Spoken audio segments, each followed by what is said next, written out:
Good evening, everybody, and welcome to Performance E Streaming. It is Sunday night, and that means only one thing. It is the My Private Cellar Australasian Supercar eSeries. Yes, we are back. We are at Homestead, Miami, and it is the final race of Season 6. Yes, the championship clincher, championship decider is here tonight. And, well, it is a few people open to get that championship option. We are going to see who can make it work tonight. I'm as Mr. Carl Wilkinson with you up here in the booth, and I have next to me Mr. Matthew Hunter. Matt, how you going, mate? Yeah, not too bad, not too bad. Still a little bit under the weather, but we'll soldier on. Absolutely. We apologise if we sneeze or anything during the broadcast. It's a little bit that time of year with the terrible winter bugs and viruses that do go around. But we are going to be warmed up by this tonight, and look, the racing should be absolutely fantastic. Conditions out there at the moment: 25-degree track temperature, 24-degree air temperature. It is night time, so those temperatures will drop a little bit. Championship-wise, Pinnacle Esports have wrapped up the Constructors Championship pretty much with their lead over the Sim Boys, Inside Lane Sim Sports and Rogue Sim Sports. So that one is a little bit done and dusted. But the driving standards, that's where we are going to be looking at. The Drivers' Championship is still open for anyone. At the moment, the reigning champion, Mr. Raymond Yeager, is in the lead, 142 points in total. He has a 21-point gap ahead of the man that has had a fantastic season so far, Mr. Gary Wellman. But a little bit of a poor round at Phoenix did hurt his championship hopes. Chris Finlay sits in third, 29 points down off the lead, with Justin Whitcher, former champion as well, of course, in fourth spot, just 1 point, 1 point down from them as, 4 points back from Justin Whitcher, 4 points back from Chris Finlay. And then Andy Barber sitting in fifth position. He has got a little bit of work to do.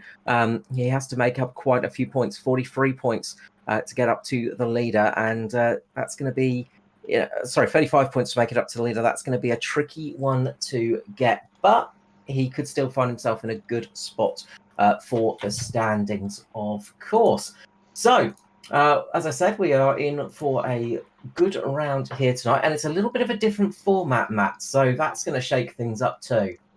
It is indeed, yeah. We are going to see a bit of heat racing going on. We are indeed, yeah. The heat racing is going to be going on. We're going to be having a short dash. We're going to have a 16-lap sprint, 16-lap heat race first of all.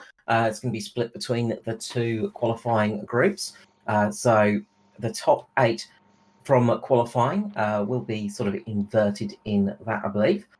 Then that's going to also be championship points on the line as well. 10 points for victory, 8 for second, 7 for third, 6 for fourth, 5th for fifth, 3 points from 6th to 10th position, and 1 point from 11th to 20th. So it's going to be crucial for these guys to get a good result, especially the championship leaders. They are going to need to really get a strong finish in the heat races to get it working. And then we'll be going to a major heat race as well, 90 laps in the main race. And that's going to really give some people the opportunity to jump themselves up and get into possibly get themselves the championship done and dusted. We are just lining up here now. Seeing a lot of cars out there.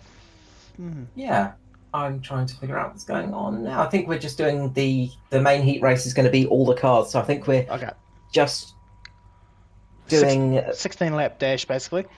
Yep. And there will be points on offer, so this will play a part on the championship. Well, indeed. Kate Donnelly takes pole position, I believe. So that's good news for him. He's going to have Gary Wellman on his outside. Let's run through the starting grid for this little sprint here, this 16-lap heat race. So yeah, no, the grid's not going to work properly on that graphic, so we'll do it for we'll do it for this way. That should give us that. It's all right. My timing screen's also stopped working, so that's fun. So it's Kate Donnelly, Gary Wellman, Kim Roffey, Aidan Schultz, Craig Roffey and Adam Malone starting 5th and 6th. 7th and 8th is Andy Barber, Nicholas Walsh, Justin Whitcher, Greg Spencer, 9th and 10th. 11th and 12th will be Raymond Yeager, Aaron Dillon, Todd Maxfield, Chris Finlay, Whit Fodan, 13th, 14th, 15th. For Darren McKenzie with Michael Latter, Peter Breton and Paul Drady rounding out the 18 cars. So I think what we'll see in this one will just be chaos straight away. I think we'll see those normal big moves that we see at the end of the racing. We'll see them straight away because no one will have to worry about tyres and no one has to worry about fuel.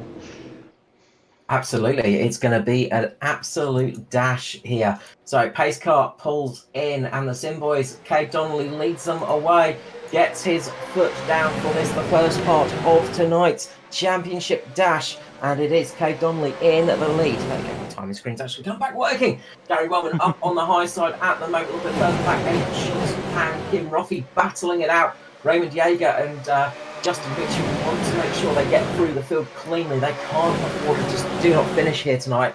That could be a big, big loss in the championship if they get a DNF here and their championship rivals get a good result. And currently Gary Wellman is doing that because he's just got the lead of this sprint race.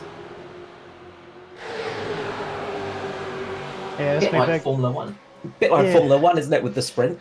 It is, yeah. It's going to be a big deal, though. I mean, the top 5 are really close in points. So it's still anyone's championship. So, yeah, you need a really good run in this race as well just to help with that championship run. Yeah, it could be a championship deciding sprint, this one. As I said, there is a lot to be gained and a lot to be lost in this situation.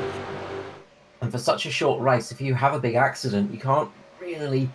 You know, if you get really sort of shuffled out, you can't really guarantee that you're going to be able to get back in a fairly decent position. So you've got to be really, really cautious, but you've also got to have the aggression levels turned up a little bit too.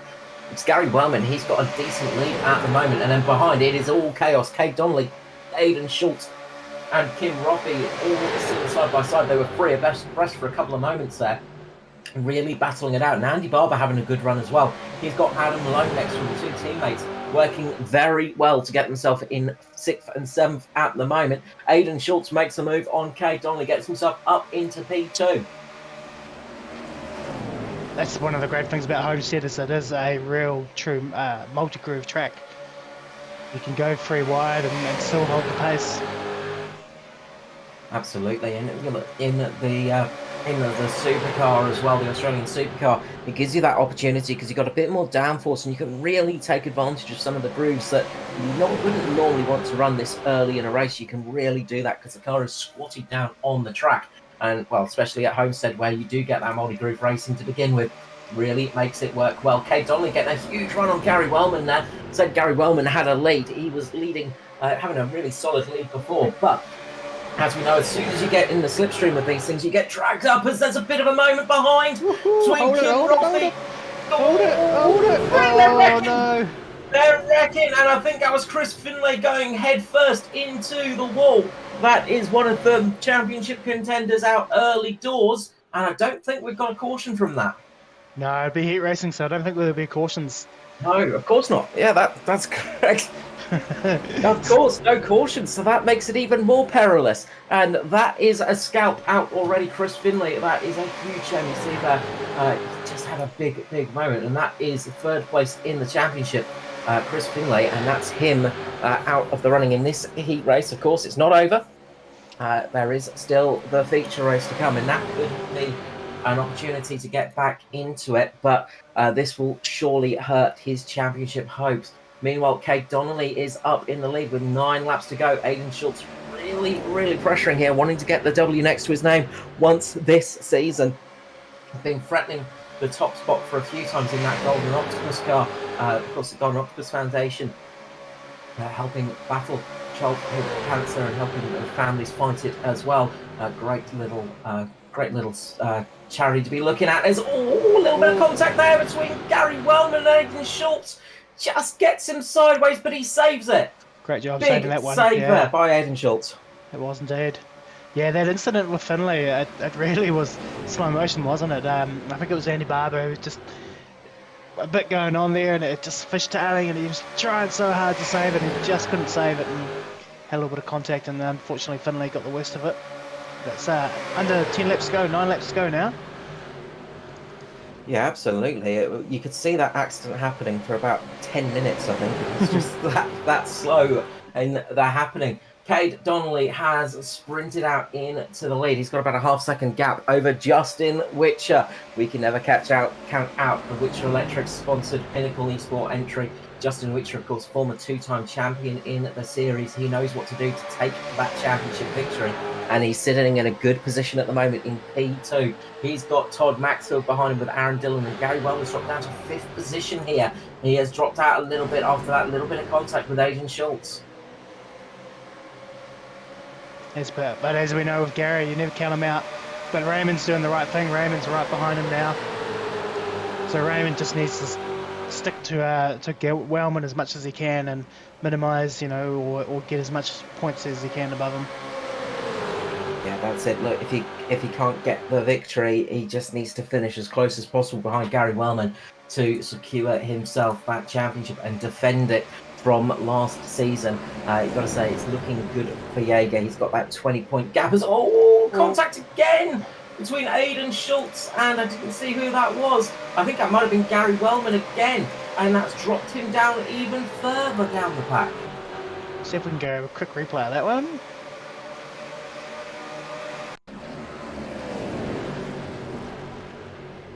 Oh yeah, just a little bit of contact there.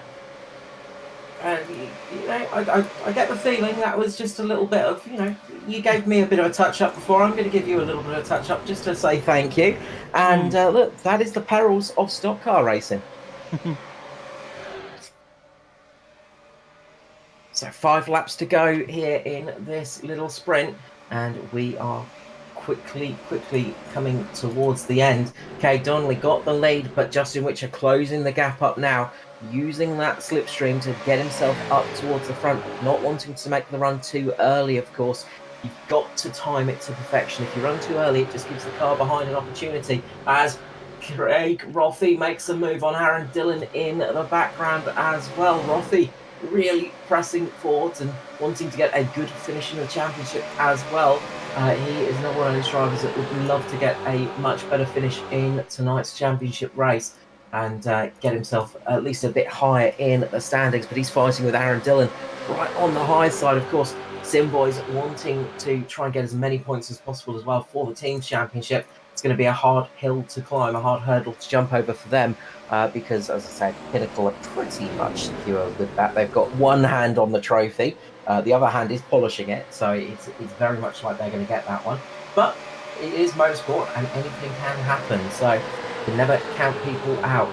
At the moment, it's Cade Donnelly and Justin Whitcher now making the move for the lead, going down the inside in turn 1. 2.5 laps remaining here for this sprint, for this middle heat race, and Whitcher getting a good run, but he didn't time it to perfection. He's now sort of side drafting. He's caught down on the inside. He's not had that big slingshot. He should just have a run here, but you'll see Cade getting a better run off the corner. Cade should have a little bit more speed on the high line, and just the drag race down they go. And Whitcher a nose ahead at the moment. Cade just a bit behind. And now comes Aaron Dillon and Craig Rothie. So they are all getting close to the front of the field now and really putting the pressure on. It's really closed up there. I was just going to say how much it's spread out. As Rothie's going each way, trying to get a run. Had really sort of spread out, but with these last couple of laps, it's really closed up again up the front. Yeah, people taking advantage of that draft and just get themselves sucked up to the car behind. White flag is out. It's going to be the final lap for this sprint race, and it's Justin Whitcher and Cade Donnelly side by side at the moment. Aaron Dillon just behind Justin Whitcher, not able to help his team by pushing him, but he is going to be trying to get a run here on Whitcher. Raymond Jaeger just behind Craig Rothie, and this is a good chance for Jaeger to extend that championship points. Dillon looks down the inside, doesn't have the speed to make it. Whitcher keeps out front. Cade Donnelly gets a big run on the high line. He's just got to get the speed in there, and he could get the win here. And it's going to be Cade Donnelly taking victory here in the first heat race. Cade Donnelly gets the win ahead of Justin Whitcher, Aaron Dillon, Craig Rothie, and Raymond Jaeger. Yeah, that was a perfectly executed move there from Donnelly. Timed it to perfection, got the LI line, used the momentum off it, and ran around the other outside to get the win. Really nicely done. Very, very good timing there for that run, and taking advantage of that high line to get the little sprint off there and get himself up for the win in that little appetizer of tonight's main event. So I think So we see an invert. Are we? we'll have to wait because I think we would have had a little secondary one.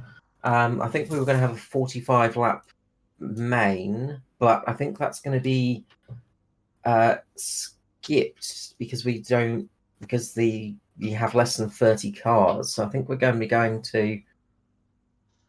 I'm just looking at time data, 0:45, so we might have a 45 lap race. Yeah, so this might be our B main lap race, Yeah. which will be the little sort of effectively just a sort of no pit stop run race sort of thing. So, yeah, that's right. So the field has been inverted for that. So there we go. Sorry, we've got our notes here, and as always, we have managed to stuff up our notes because we are professionals. It is hard because I mean you plan for a certain thing, the structure to play out, heat 1, heat 2, 16 laps sort of thing. But if the numbers, you don't know what numbers you're going to get, and then the numbers affect what races you have. So because we don't have, I think it was 30 you were saying was the mark, because we don't have more than 30 cars, we didn't have the second heat race. So that kind of changes everything. That's why we've got to sort of just catch up and work out where we are. That's it. It makes it a little bit more complicated on us. And as we're doing that as well, I'm trying to get my notes written down and do some mathematics, which is not the easiest thing. I'm not very good at that sort of area. No, we're trying to keep a track of, because there is points for these races, we're just kind of keep it a little bit of a rough track of who's getting what and how that affects championship. But they're about to go green flag again. They are indeed, and it's going to be down on the inside. Adam Malone leading it away. Chris Finley, of course, he had a bad run in that sprint race, but that means he's up at the front for this one, the main feature race, and he is away up on the high side, looking to move his way up there. Peter Gretton up towards the front with Michael Latter, and Aidan Schultz flying his way up there as well. And this is going to be a much longer stage to the race. They won't need a pit stop in this run, of course. They should be able to make it on fuel. So it's a long sprint race. Contact up the top. And we've got a car going around as well, and that's going to bring us the caution flag out, and Justin Whitcher collects that car. Huge damage for the number 12 of Justin Whitcher. That's one of our championship contenders, taking a huge hit there. Wow, let's have a look and see if we can work out what's going on here.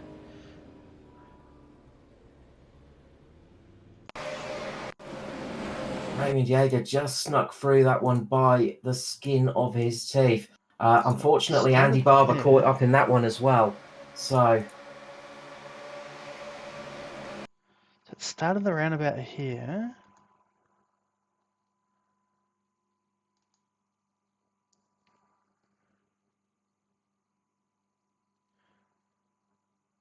So 2 cars into the wall. And then I think the Simboy car's checked up to avoid it, and then he's been spun off the nose of the road car. Raymond Jaeger once again avoids the wreck, but Justin Whitcher doesn't quite avoid it. No, Whitcher took a huge hit in that one, and unfortunately so did Andy Barber. So another 2 members of the championship contention there getting heavy damage in that little run. Jaeger just squeaking through there by the narrowest of margins. That's the view from Jaeger's car there. Whoa. Did a good job of getting through that. I'll bring you back live. So other than the damaged car of Latter, no takers for pit road? We've got Gretton, Barber, Whitcher, Walsh in there, and Latter as well. So we've had a few people pop down the lane, and a few cars still in there getting some heavy repairs done as well, unfortunately. So that's going to be a long time in there. Nicholas Walsh, Andy Barber, Peter Gretton, Justin Whitcher just getting back out on track now and that's crucial to keep himself on the lead lap. So Justin Whitcher making sure he can get out there on the lead lap. Unfortunately, Andy Barber, he is going to be stuck in there and he's going to be going down a lap. I think that car might be in for a lengthy repair. Nicholas Walsh as well is in there. Yeah, Nicholas Walsh also one of those cars with heavy damage, and Peter Gretton too. So I think those three got them the most severe damage, and I think Justin Whitcher, he just squeaked through. He got some major damage to the left front, but he's managed to get back out on track. But that car is, I think it's going to be down on a lot of ponies. Yeah, he did manage to scrap quite a bit of speed off, but still it was a relatively big impact. And I think we can see Ladder's car back there. It's got damage on the left front of that as well. So yeah, it'd be interesting to see how Which gets on, whether that damage will cause the engine to blow as well, because it's running too hot. Yeah, that's going to be a crucial thing, and that could be a big factor as well, because there's quite a lot of points at stake in this race. Of course, 20 points for the victory. So at the moment, Chris Finlay up there with Adam Malone, and well, a disastrous sprint race could turn into a slightly better medium length race for Christopher Finlay. If he can get a good result here, this could really help him in the championship battle. Indeed. As we go back to green flag racing here, 39 laps remaining, and we are once again at full pelt. So away they go. Adam Malone down on the low line. Aidan Schultz just behind him. And you can see the green car, Gary Wellman, trying to work his way up there. Chris Finlay up on the high side. A little bit close there between Finlay and Aidan Schultz. They are racing very hard up at the front. Of course, the driver's not in championship contention. They just want to have a good night tonight. They want to finish off their season with a victory. And if they can do that, they're going to be happy. They don't care about the championship order. No, even if you can't even make 1 or 2 or win the championship, you still want to finish good. And if you can get a top 5 in the championship, or even a top 10 or top 15, whatever position you're fighting for, it's always something like a little bit of an incentive to get that for you. Yeah, it really does help. But it helps you for the next season. Going in there with a bit of confidence, getting that win under your belt can really make a difference for the seasons coming. And it is always a nice feeling to get a good result, and it just builds the spirits up. We can see Finlay having a good run here down the inside of Adam Malone. He goes. The Southern Stars car up on the high side, trying to get a better run off the corner. Malone seeing what he can do against Finlay, and Aidan Schultz there going, yep, I'm going to see what I can do here. I might just go down the middle of you two. It is Homestead, so there's multiple lanes here. I can just choose whichever one I want to go to. Just behind, you've got Gary Wellman, who is probably not as racy as he would be. He's just trying to think of just making sure he doesn't get too much damage, just wants to be in a good position, and he wants to get a good finish over his championship rivals as well. After such a solid year for himself, he needs to have a really good result here tonight to sort of get him in for a chance. Because as we said last time out at Phoenix, it just did not go well for him. No, we say it didn't go well for him, but he ended up 7th. That's the kind of season he's had where 7th is a disappointing result for him. Because he's had 5 wins, I think, this year, and it's only the fact that he was away for 2 weeks on holiday that it's sort of put him down the points a little bit. Otherwise, he would have just been a runaway championship leader, I think. No, absolutely. Of course, 7th, for a normal person, that's not a bad result. For Gary Wellman, that's devastating. It's not on the podium. It just completely ruins the race. But Raymond Yeager, of course, taking the victory, that really leapfrogged him up the standings. And, that being away, of course, for Gary Wellman, he was away at the start for round 8 and round 7, of course. Round 8 was where the points reset really came into effect. So he was starting it with his hands tied behind his back, and he's still second in the championship. That just shows what a great season it has been. As he's looking to go down the inside at the moment, up on the high side, it's Barber and Schultz fighting it out. Wellman on the inside line, seeing what he can do here. And don't discount Darren McKenzie. He's had a bit of a quiet season. He's not always had the best of luck, but he could absolutely pull out a surprise here tonight. Yeah, and just getting back to that championship battle, taking nothing away from Raymond Yeager as well. Last week he saw that Gary was having a bit of a tough run, and he pounced. He knew it was a perfect chance to pounce and open up a bigger points lead, and he did. He took the win, and Wellman had a bad off night and finished 7th, and Raymond finished 1st, and yeah, he really capitalised on that mistake that Wellman made. Yeah, absolutely. Like, it's one of those things is, there are so many good, consistent drivers out here in this field. There are drivers that will always be in the top 10, in the top 5, and we've seen that in the past with drivers taking advantage of that and getting the wins next to their name and getting some of the championships as well. So, consistency is a great key, and some of the drivers out there are very good at doing that. As Darren McKenzie's making the run, the 0-2 down on the inside line, and Southern Stars have locked out the front row at the moment. Yeah, McKenzie's really making a bit of a big push and charge to try and get up to the front there. It's just glancing back, Kim Roffey missing the rear boot lid of that car and missing the rear wing as well. And that's going to add a little bit of straight line speed, but it's going to hurt it through the corners, as that car's going to be a little bit tail happy and not quite as perched through the corners as it would want to be. Meanwhile, Todd Maxfield's on an absolute flyer on that inside line as they go 3 wide here at Homestead and up into the lead. He's not quite made it. Maxfield's there down on the inside still. Adam Malone up on the high line. He's getting a good run at the moment, getting himself out into the lead with Gary Wellman, who's taking advantage of this chaos and getting himself up into 2nd. Kim Roffey getting a run behind Todd Maxfield, but now Wellman's got himself up into the lead. We just saw as well Andy Barber just leaving the pit lane. Andy Barber is 10 laps down. That's really unfortunate for one of the other Southern Stars entry. He is out there at the moment, just ahead of Michael Latta, although Michael Latta is on the lead lap. Same for Justin Whitcher, but those 2 cars not really got the pace anymore, unfortunately. They're just going to be circulating just to try and get a semi-decent finish if a few other cars don't make it. Yeah, which is 12, almost 13 seconds off the lead now, so he is really struggling on the top end speed on that car. Yeah, it's not just the damage. I'll say there's engine damage as well, because it does not look like it's got the speed.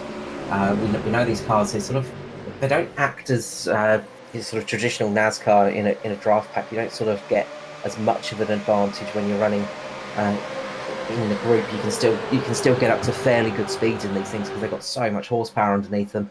But with all the aero and things like that, they sort of, you don't get a huge difference between the pack and running out alone. But when you've got damage, that really does affect you, and you sort of, especially if you're missing a few of those ponies underneath in the engine bay, that really does hurt it a lot. So it's going to be a tough B section for Justin Whitcher tonight, and he's going to be hoping that he can have a much better feature race run for sure. Meanwhile, up at the front, Gary Wellman is in the Mean Green Machine, and he's having a great run down on the inside. He's up in the lead, and he's got Adam Malone. We've got a sea of green cars fighting for the lead at the moment because Craig Roffey is back there too, but don't discount Todd Maxfield in the black Simboys entry, the licorice flavour Simboy. He is running well down there on the low line, and Aidan Schultz up there again as well. Yeah, Aidan's hanging around that top 5, isn't he? He's having a pretty good run so far tonight. Provided he doesn't have any more sort of contact with other cars, he should be able to stay out there and contend. Absolutely, I think the little contact between himself and Gary Wellman, and then the little bit of payback, I think that's been sorted for this race now. So they're equal footing now. So they'll be all's fair and love and more, all's forgiven. So they'll be back to sort of equal footing. So the race is very much on now. Raymond Yeager's starting to work his way forwards on the low line.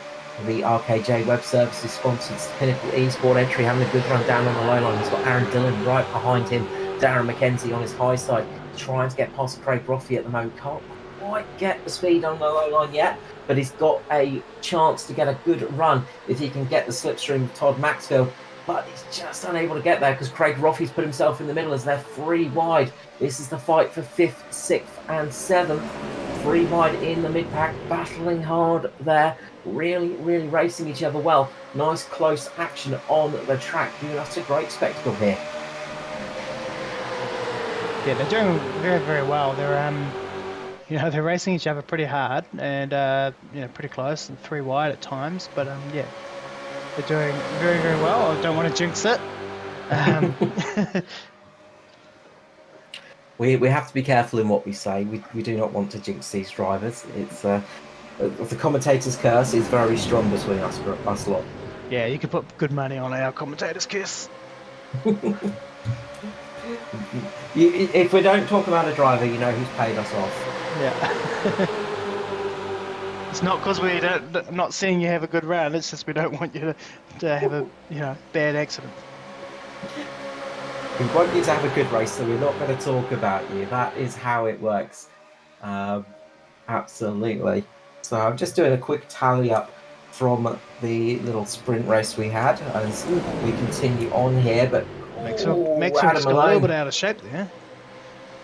Bit of contact, I think, or a bit of bumping going on. Maxwell was a little bit out of shape, but he's done a good job holding onto it. Yeah, they're doing such a good job here tonight, and it's great to see. Great to see the fighting going on, but the respect between the drivers as well. They're really doing a nice job of racing hard, but not sort of wrecking. As we say that, they get very close to comfort there. There's a little bit of side drafting going on that's pulling the cars in, I think, and there's a little bit of contact stuff, but no damage on the cars. But yeah, it's not always drafting. I'm not always the biggest fan of side drafting. No, if you're sort of if you've never driven on ovals and sort of don't understand, if you've never driven race cars, never driven sort of sim racing, things like that, side drafting, it sort of can sort of slow the two cars down a little bit sometimes, but it also can really upset the air and make the car very very skittish, and it's very easy to have an accident when you're doing that as well. So it sort of it always slows the two cars down as you're racing next to each other. Side drafting like that takes a little bit of the speed off, but it also can make the cars a little bit unstable. So you've got to be super careful in that. But if you get it absolutely spot on right, it can give you a little bit of extra speed as well. So there's sort of a few different positions you can be in to gain or to lose. But you've just got to be really, really careful because it is such close racing. And as we know on sim racing and racing online, unfortunately, we do have the internet at our beck and call, and sometimes that can play into factors like that. Yeah, and the other thing as well is it reduces the margin of error. Like that driver beside you, you can't afford to make a little mistake, like hit a bump or turn down a little bit. So yeah, it's part of this game.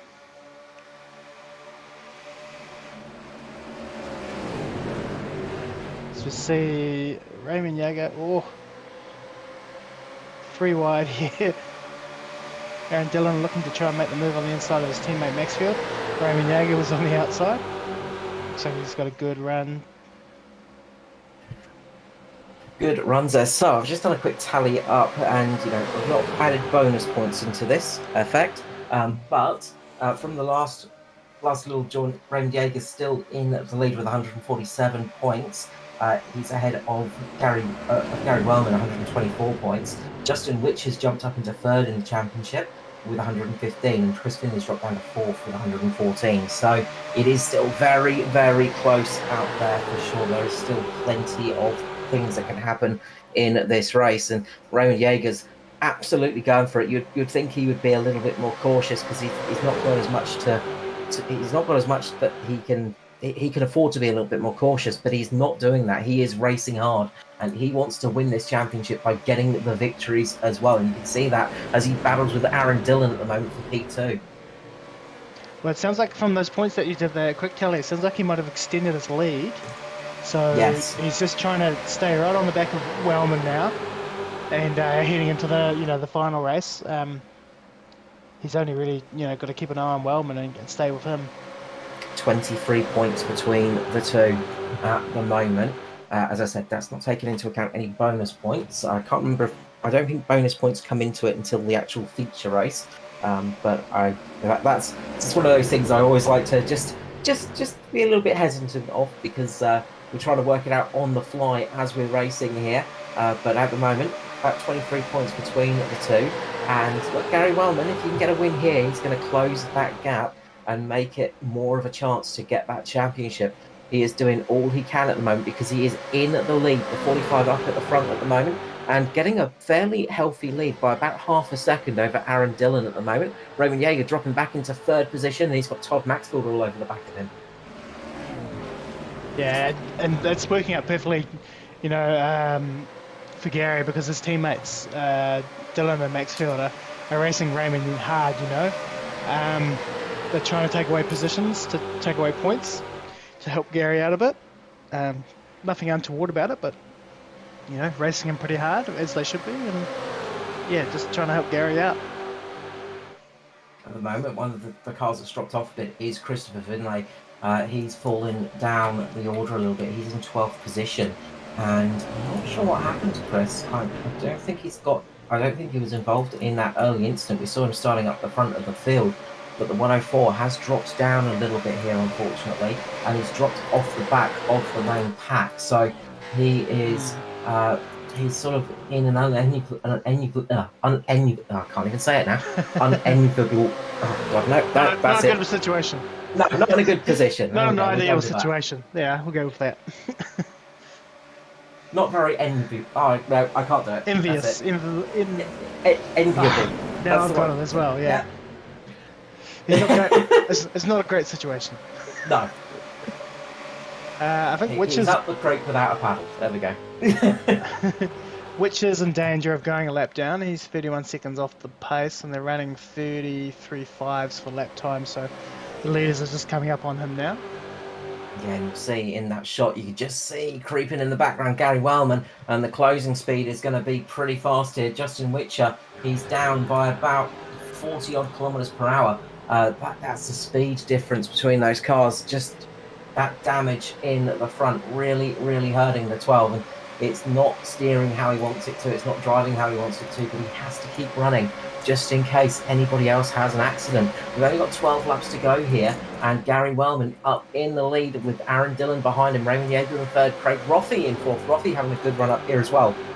Adam Malone in fifth with Darren McKenzie, Kate Donnelly, Todd Maxfield, Greg Spencer and Kim Rothie. That's our top 10 at the moment. There's been a little bit of a split as well. That top four was sort of kicked away. As they're racing hard between Jaeger and Dillon now, and then a little bit further back, they are still racing hard. That secondary pack is going for it, but Jaeger making a move on Dillon, and as always with the Australasian Supercar eSeries, they are giving us plenty of action to look at, and always too much action. Yeah, we can never pick out which battle to go for, because there's lots going on. We'll stick up the front here. Aaron Dillon getting down on the inside now. Jaeger was thinking about making a move on Wellman, and Wellman just kept his car in a good position. Dillon doing a great job of working his way up on the inside of Jaeger there and getting himself ahead for the moment. Gary Wellman's just going to be sitting there going, yeah, you guys fight, you guys battle. I'm fine with that. Just keep it on, and I will be happy to extend this gap. As now we see Craig Rothie getting the run, and Kate Donnelly is coming back at them too. So there's quite a bit happening here, and if Kate can get up there, that's an extra set of hands for the Sim boys. You know, if they can shuffle their way up there and get a few cars splitting Wellman and Jaeger, that would be crucial for the championship. Although Dillon he's not sitting behind, he's not sitting there and waiting. He is happy to race for it as he goes down the inside and makes the move on his teammate. There's one thing you know about Sim boys, it's that they're always happy to race each other.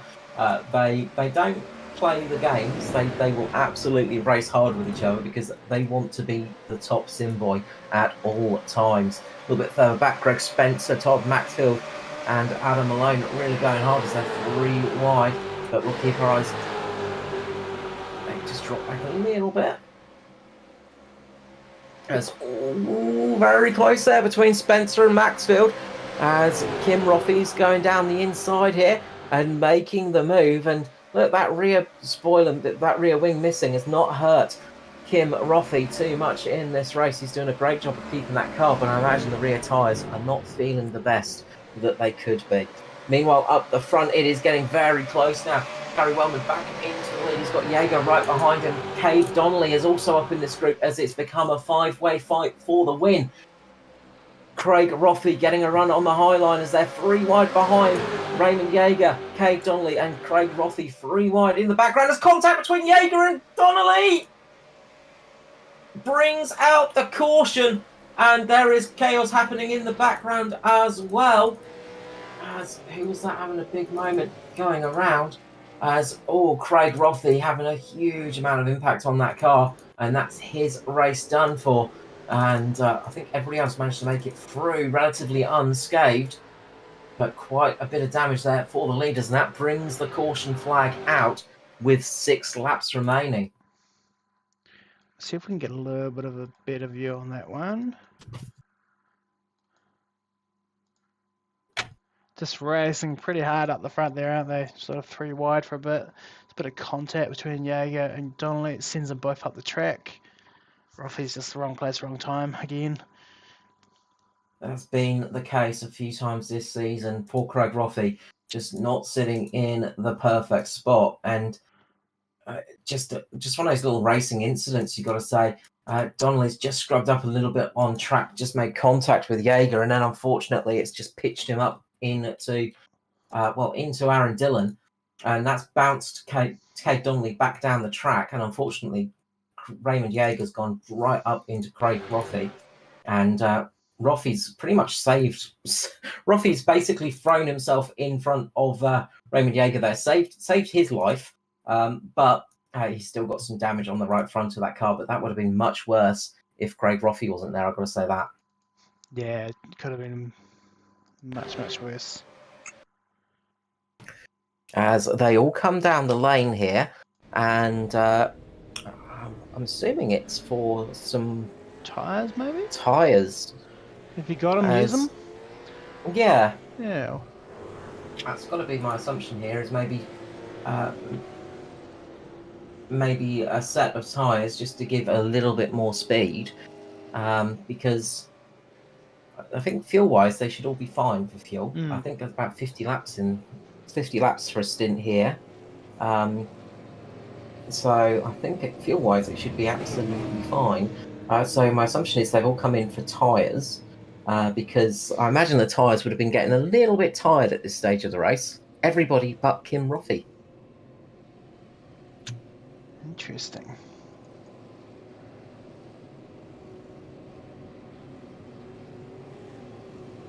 So Kim Rothey with the advantage of not having a big nasty rear wing on the back, maybe that's helped him with the maybe that's helping him a little bit, or he's just rolling the dice a bit here and seeing what he can do. Yeah, might as well. Might as well roll the dice and try and get himself a win. He's got nothing to lose.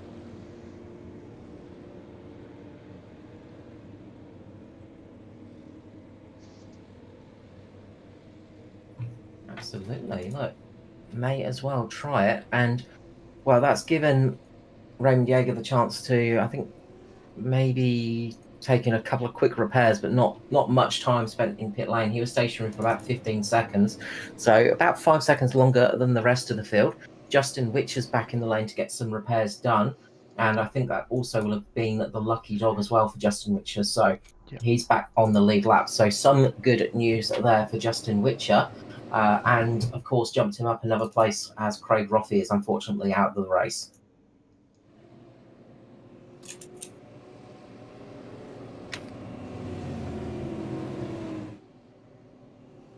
So it's going to be an absolute sprint here for this next stage of the race, as the pace car will be coming in next time round. Got to say, it's looking good for Wellman now, as it's sort of gone swinging back in Wellman's direction. He's certainly got the pace, and the car's still clean for now, that's for sure.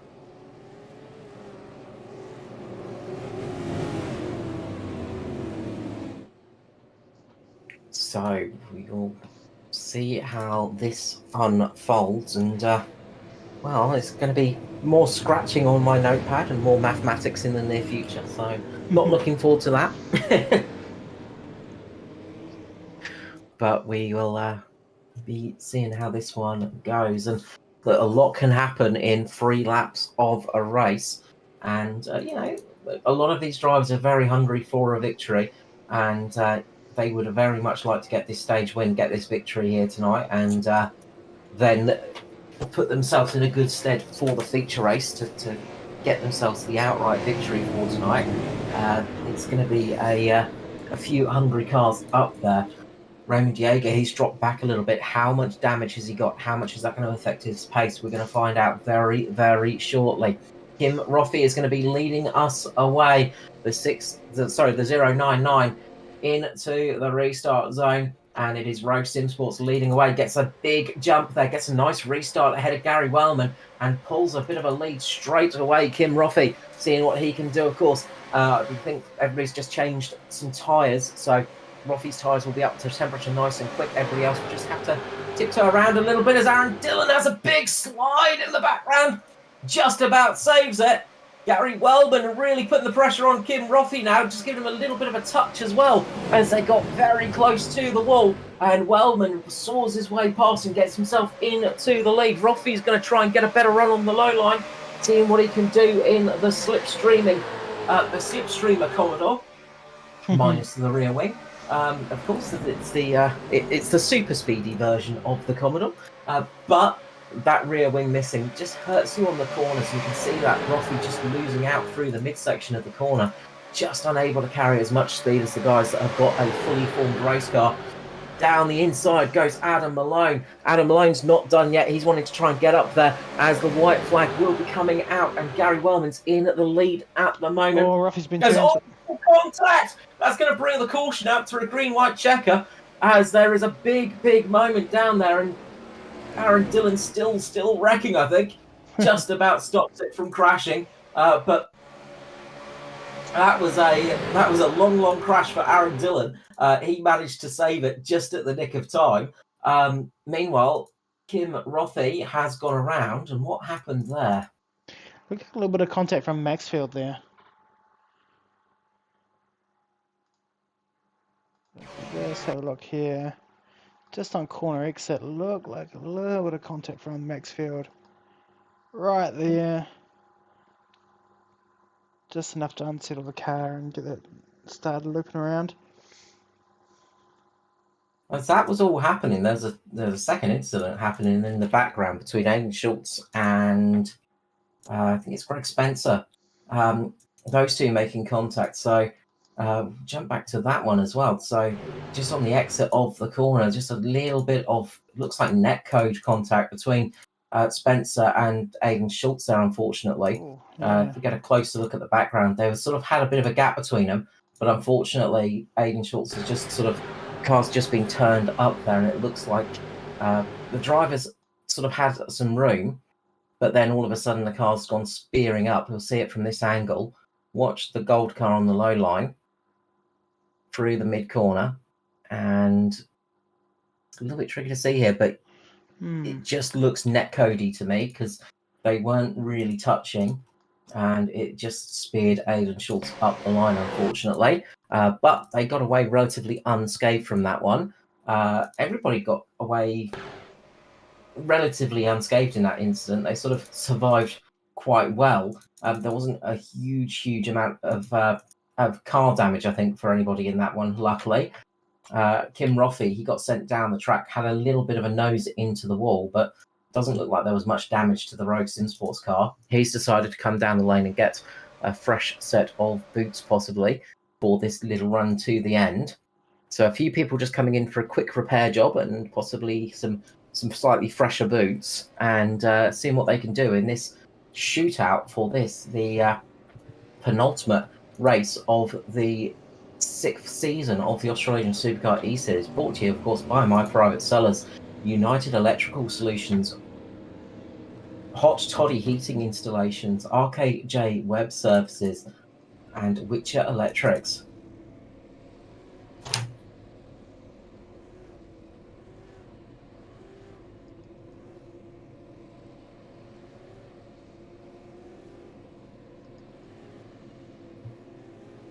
So we get to do it all over again. Another restart.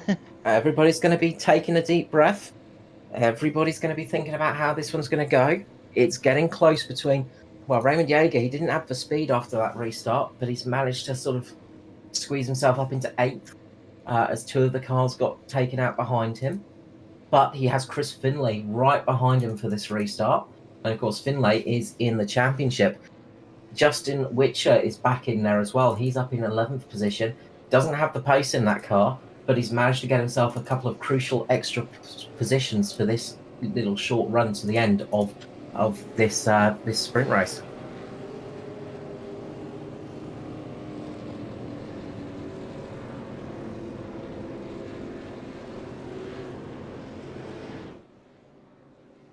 So they're going to form up 2 by 2 now. Get ready to go. Pace car lights are out.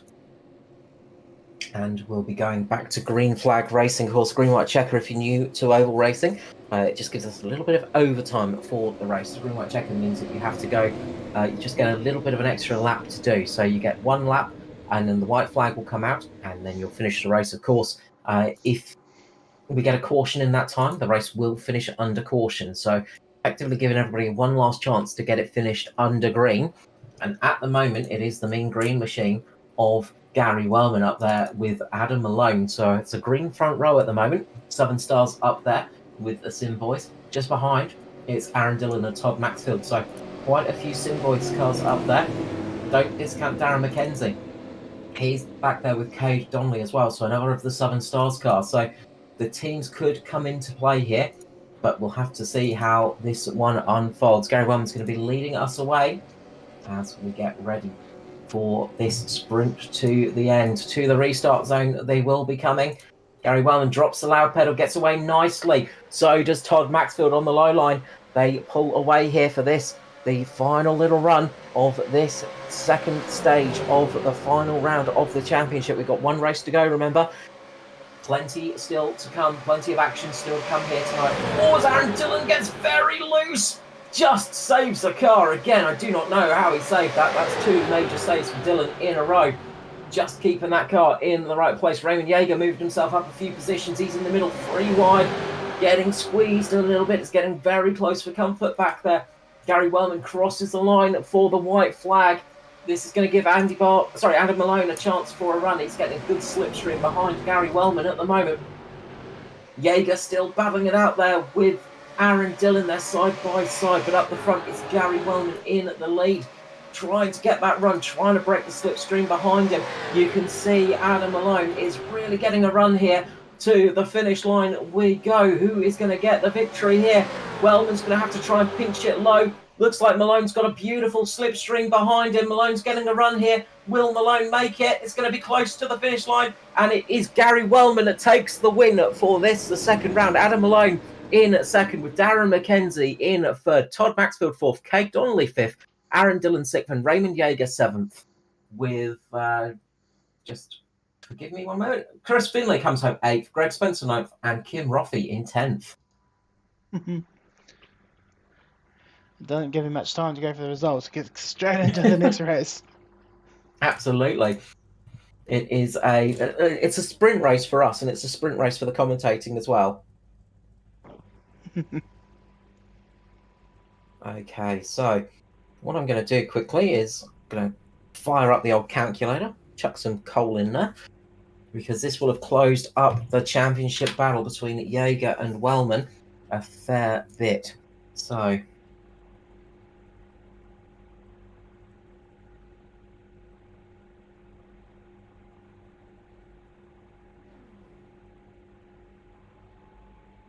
I will quickly get this jotted down, and we'll go through the starting grid. It will be the starting grid for this race will be how they finished in the last race. So Gary Wellman's going to start up front with Adam Malone, Darren McKenzie and Todd Maxfield on the second row. Aaron Dillon, Raymond Jaeger on row 7. Chris Finlay, starting in 7th, Raymond Jaeger.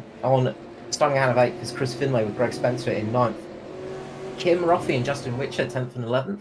Michael Latter, Aidan Schultz behind them with Craig Roffey, Andy Barber, Nicholas Walsh and Peter Gretton.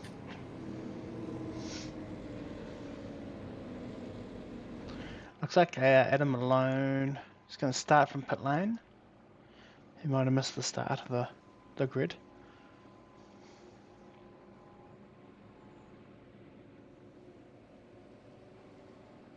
Keep an eye on that one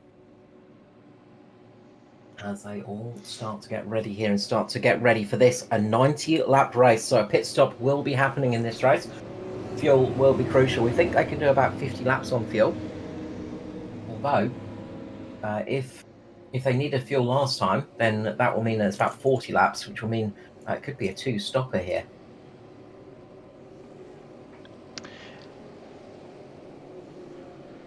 Pace car pulls in for this, the final race of season 6 of the Australasian Supercar eSeries. It all comes down to this, and Gary Wellman pulls out away nicely up front. Behind him, Darren McKenzie and Todd Maxfield, and they all get away nicely. And of course, you've got to reset yourself for this kind of race, Matt. It's hard, isn't it? Because you've just been racing so hard in the previous race. You're going fully at it.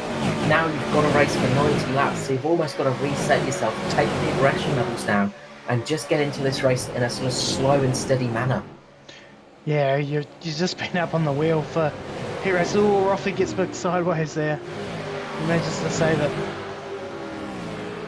it was Craig Roffy was fully sideways there. Yeah, just trying to remember what I was saying now. You've been up on the wheel for the heat races, and now you've got to dial it back and go back into like a long-term mode, because yeah, you've got a 90 laps now, and you've got a pit stop as well, and yeah, just gotta, yeah, it's a little bit different. The tyres are cooled down, and gotta switch back, and you can probably try and get up some bonus points earlier, but then sort of settle back and sort of just ride for a bit and log laps. Yeah, it's always a tricky thing to do, because of course you sort of have all the adrenaline and stuff pumping through your veins from that last race, and there's not much of a reset between them as well. So, you know, as a driver, it doesn't give you the opportunity to get up and quickly grab yourself a drink or take a little comfort break as well. So there's a lot of action going on here, and a lot of people have just got to reset the brain and go back into the race. And currently that's working for Todd Maxfield. He's up in the lead with Raymond Yeager right behind him. And this is going to be a crucial race as well for championship points, because you don't want to be out early doors like last time. You've got to be in this race to the end, because an early out here for someone like Raymond Yeager could easily see his championship gone in a snap of a finger. Indeed. And I think both Andy Barber and Adam Malone started from pit lane, so I think maybe they might have been caught out by running off and grabbing a drink or having a little pit stop or something. Because as soon as it immediately ended the last race, it gridded them up, started the grid for the next race straight away, so there wasn't much time. But so they were already 11 seconds and 14 seconds back, so yeah, they just need to hang in there and see if they can keep fighting. So I've just done some quick maths as we've been getting this already, and minus any bonus points. So I've not worked bonus points in this because that's too much work for us up here in the booth, because keeping an eye on all that kind of stuff is pretty tricky. But there's 14 points between Yeager and Wellman now in the race. 20 points back is 18 points back is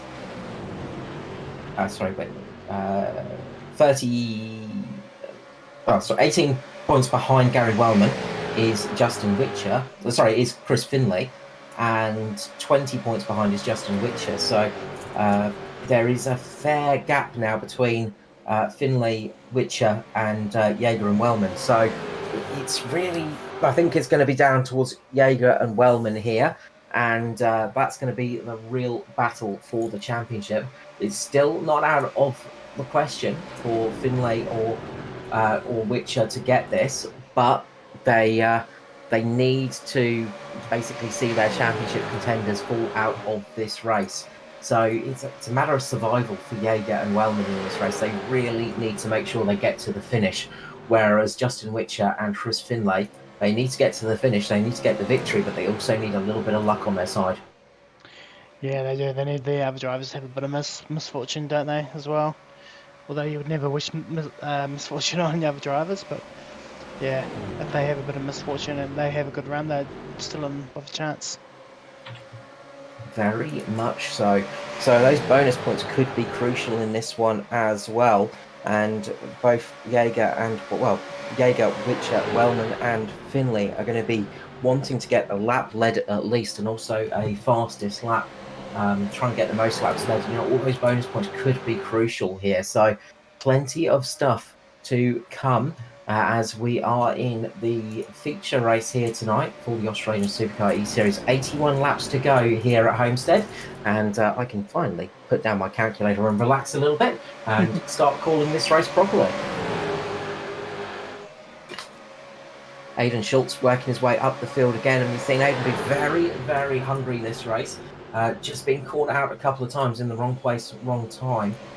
So he's going to be hoping to sort of avoid that this time round and get a good finish and not make contact with anyone else and sort of lose a position. But racing hard still, and you can see they're side by side with Todd Maxfield, really, really going for it. And, you know, not letting the previous races cloud his judgment. He has still got the aggression levels turned up just behind Chris Finlay and Greg Spencer fighting it out as well. So lots of action on track at the moment as Darren McKenzie is up in the lead of the race. The Southern Stars entry up there, and it's good to see DMAC getting himself into the lead, and hopefully he will not have any weird misfortunate things strike him tonight.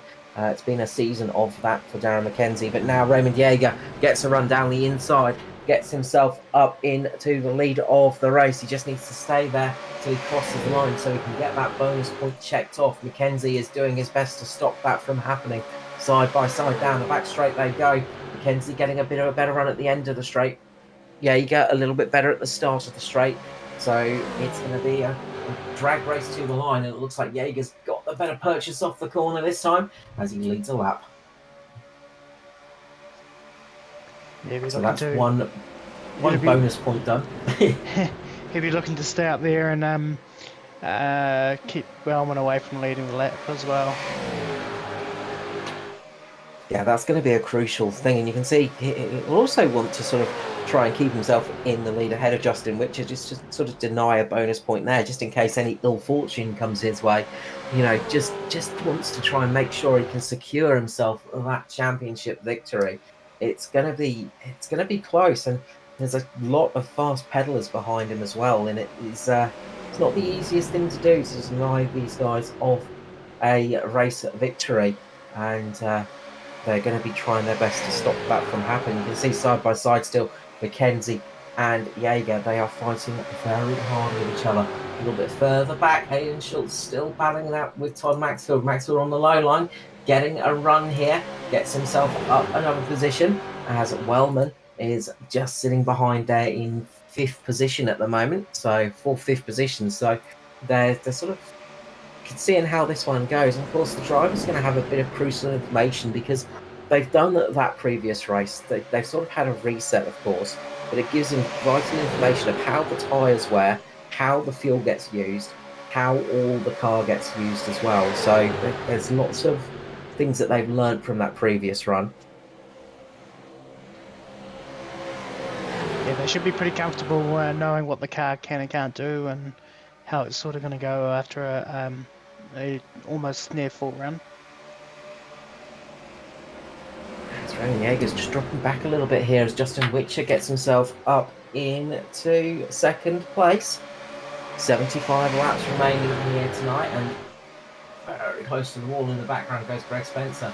That was very close, but he managed to keep it off the wall, and that's the crucial thing is, you know, you see some of these drivers, they just run it so close to the wall lap after lap after lap, and that gets you so much speed. But you've got to be careful not to make contact with that wall, because if you do, it costs you a huge amount of time. Whitcher getting a good run on the low line now underneath Darren McKenzie, and it looks like Whitcher might be circling himself up to the lead of this race, making sure he gets that bonus point ticked off. And he's got a good run at the moment. Jaeger down on the inside again. The two teammates working together nicely. As you can see, Jaeger just pushing Whitcher up there and making sure he can secure that bonus point. So they might be championship rivals, but they're still working as a team. Still want to try and get a 1-2 if they can, because Whitcher is battling Wellman for that most likely going to be 2nd spot as they currently run. As Aaron Dillon has a huge run down on the low line. Out of nowhere, Aaron Dillon just comes flying forwards and moves himself up into 2nd. Really fighting hard. Darren McKenzie on the high side. So is Whitcher, and Jaeger trying to get his way past Dillon. They are really battling it out. Aiden Schultz as well up there on the high side. He is getting a good run too, and they are really trying to circulate themselves towards the front. Wellman's just dropped off a little bit. He's down in 7th position now, and I think Wellman's just going, yep, I'm just going to take it a little bit easy here. And there's a long race still to go. We've still got 72 laps of this race, so I don't want to be pushing too hard, too fast. No, especially when it's getting pretty racy up the front there, wasn't it? A little bit. So, well, we're just taking the option just to sit back a little bit and stay single file for now. It's a strange, almost sixth sense you get as a driver and as a commentator as well. You sort of see when they're getting very, very racy, and you can always tell when the aggression levels get turned up, and you sort of go, yeah, I think I'm going to just ease my way away from this, or keep my eye on this action, because it just feels like there's something about to happen, and the aggression levels there just got turned up to that stage, and definitely you sort of got that feeling that there could have been something happening. It's been quite interesting in all the races we've done tonight, where it has come on and like they sort of have settled for a bit, and then it's got really really busy, really aggressive, or racy as we're calling it, and then they've decided to settle down again. So it has kind of cycled in and out, really. I think that says a big thing about racing drivers is they've sort of almost got ADD. You know, they'll sit there for a couple of minutes and go, "Yep, I'm relaxed, and then all of a sudden click over and they'll go, "No, I need to race." You know, there still might be 70 laps in this race, but I need to race hard. And you just have that switch in sometimes. You sort of go, "Yep, I'm bored of this. I want to actually race hard now." Well, yeah, we both know a number of sim racing drivers who, when they do super speedways, you know, they initially start with the plan that they're going to sit at the back and just ride and log laps, and they get about 10 laps in and they're just like, I'm so bored, and so they just charge up to the front. Yep, absolutely. And you know, it's the thing about these cars is they basically feel like you're running a super speedway on pretty much any track there is, because you've got your throttle down almost everywhere because of the downforce in these things. And quite a lot of those drivers, they have that super speedway mentality of, yep, I'm bored now, I need to run at the front. Yeah, if you're not battling somebody side by side, then they don't think they're in the race. Although, yeah, they're in the race, they're doing a good strategy of just riding, but some drivers just can't do it. Absolutely. It's always like you need a good audio book to listen to during the race. Just sort of switch it on around lap 5, let it play out until about lap 80, and then with those final 10 laps, switch the audio book off and then go full race mode.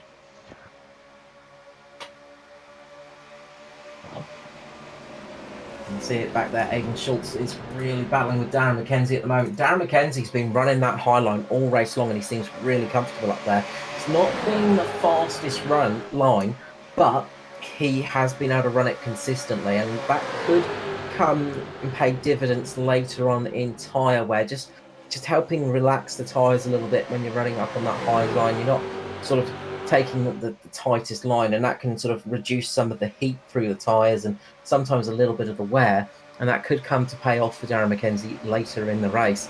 The downside, of course, of running the high line is you're going a little bit further around the track, so it uses a little bit more fuel. Yeah, we're just seeing those early leading cars of McKenzie and Jaeger that just dropping down a little bit now too. Whether they're just having to fuel save a little bit or just conserve the tyres a bit, maybe, I'm not sure. Well, that could be a big thing. As we said, we saw everybody needing to come down the lane in that sprint race, which was 45 laps. So if they couldn't make it to lap 45, that means they can't make it. They sort of couldn't make it to about lap 80, and that was with a couple of cautions thrown in. So as Aaron Dillon and Justin Whitcher get very close there, I was about to say Aaron Dillon getting up into the lead, Justin Whitcher getting up there as well. They contact, and then a bit further back, Cade Donnelly. A bit of bumping and banging going on. Donnelly, Schultz and McKenzie. Yeah, they are getting the aggression levels turned up, and they're starting to close up on the leaders now, who had a nice healthy gap, but then started battling with each other, and then all of a sudden it disappears in the blink of an eye, and they've fallen back a little bit. Aaron Dillon up there fighting. But what we were saying before is if they can only make it 40 laps, that means it's a two-stopper in this race. You need to make it to lap 45 to make it on a single tank of gas. If you can't do that, then you've got to come in for a quick splash or dash or hope for a caution. Yeah, and you would only have one spare set of tyres as well. So if you're having to do 2 pit stops and you've only got 1 set of tyres, as we see Dylan and Whitcher pretty close there into the corner. Yeah, there was absolutely nothing between those two cars. You couldn't have even fit a cigarette paper down there. They were that close with each other, really, really going for it. And you know, the iRacing server gods were being good to them then. We do know that sometimes it can come out in a different result if the server just has a little bit of latency to it. But so far, we're seeing a good race going on between these guys. Very close stuff, and it is working out. And look at Cade Donnelly. We know he's quick tonight. Cade taking the win in that first heat race, of course, taking pole position as well. Cade has got some really good speed in that car, and he's worked his way back up to the front.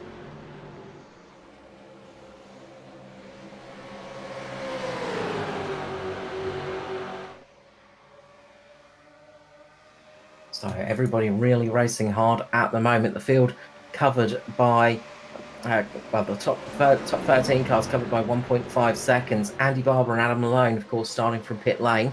12 seconds back for Andy Barber, Adam Malone 16 seconds back. So they've got a bit of time to make up, but they've still got half a lap before they start needing to be worried about being lapped. So they're sort of sitting in a fairly okay place.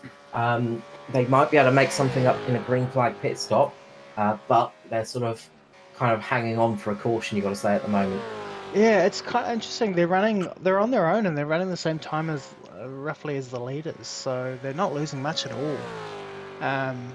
You know, maybe 0.1 of a second here and there. So, you know, they need a caution to get some track position back, and then they should be all good to go. But they're holding their own at the moment. Yeah, it's one of the things we said before with these cars is you sort of don't necessarily need the pack to sort of be running quick with these things. They don't run in like a draft pack as your sort of standard NASCAR would. They sort of run as they are on their own, and they don't really gain too much time in the pack. But you do get that slipstreaming effect. So if you leapfrog each other, you can actually make a bit of time. But if you just sort of sit nose to tail with the car behind, and if you're not pushing, if you're not sort of bump drafting, as I say, you're not really going to be gaining much time. And it's a very different car. Aiden Schultz saving that one by the skin of his teeth. Very, very close there indeed from having a big, big accident with Justin Whitcher. Okay, let's see if we can find that on the replay. It was just the tiniest little margin. Yeah, little bump there. Which are just getting sucked up behind him by that big draft, as we were saying. That's the thing in these cars that we get. To get a huge draft from behind, and it sucks you up to the car in front. You've got to be so careful with that, because it's easy to give them a little tap if you don't get on the brake quick enough and slow the car down. Yeah, the closing rate was pretty crazy on that one. Come back live, and he's Schultz is having a run on the outside now to try and get second. Maybe even challenge for the lead. Yeah, he's getting a good draft as Cade Donnelly's up there as well. Cade just down now on the low line, but Aiden Schultz is going to be getting the draft now. He gets sucked up along up to almost 290 kilometers per hour when you're in that slipstream. It makes a huge difference. But of course, you've then got to try and get around the car in front of you, and that's easier said than done sometimes. Because Aaron Dillon's doing a good job of keeping himself in the middle of the track, sort of making it tricky for cars to get around him, and doing a very good job of doing that. Cade Donnelly right behind him now on the low line. The two Simvoys linked up with each other, Donnelly and Dillon. Now it looks like Cade might be looking to get up to the lead here, and just having a bit of a swap around maybe, just so Aaron Dillon can sit in the slipstream of Cade Donnelly and just let himself have a little bit of a breathe on the throttle, save a tiny bit of fuel. But Aiden Schultz is not wanting to see that happening. He's not going to let it happen, because he is pushing himself up fast. Down the inside he goes. He is not letting these two Simboys get away with this kind of action. He is going to race them as hard as possible.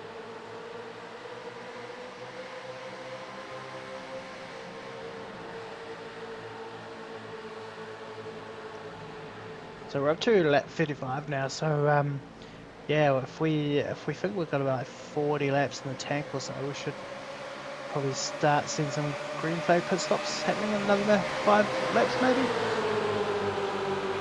Yeah, this is going to be the interesting thing for us. If they do need to come down the lane before lap 45, then it could be really, really, really pivotal in their race, of course. You might see some people coming in a little bit early, of course, and try and sort of get an undercut with some fresh tyres as well. See if they can get a little bit of an advantage that way. There's not been much of a drop-off in time. Sort of the best time of the race so far for most people is a 33.1. They're now running in about the 33.5. So fresh tyres could make a bit of an advantage in that. If you can get a couple of tenths of a second, that could help you out in the latter stage and could possibly be useful for the undercut too.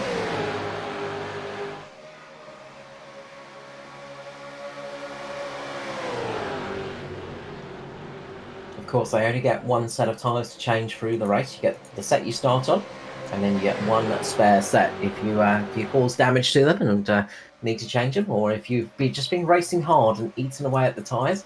That's what you've got to do. And we've seen sometimes that can be really a crucial thing in these races because you've got to tyre save at some tracks as well, and you've got to be careful not to wear too much away. And we've seen a couple of times people having blowouts. I don't think that's going to be an issue here at Homestead. It's not that much of a tyre chewing track.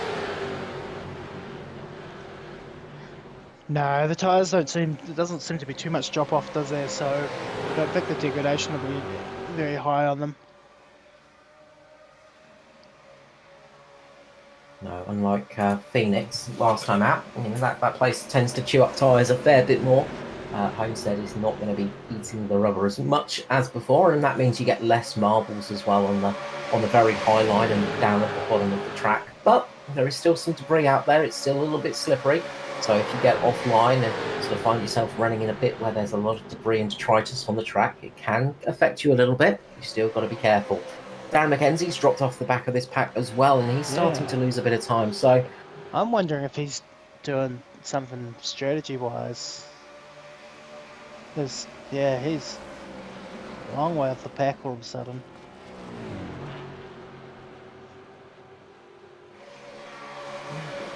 He's in the 34s, so yeah, half a second slower than the leaders.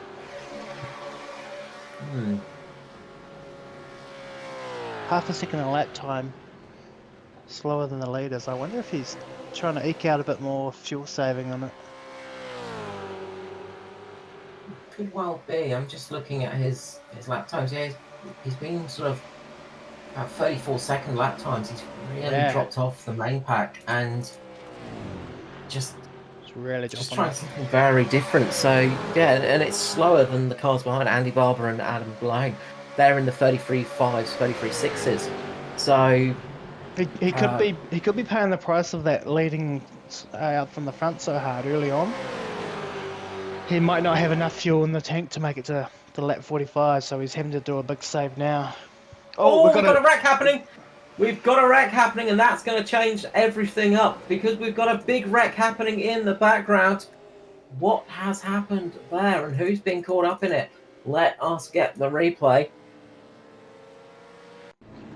Contact between Todd Maxfield, I think it was, and Craig Rothy.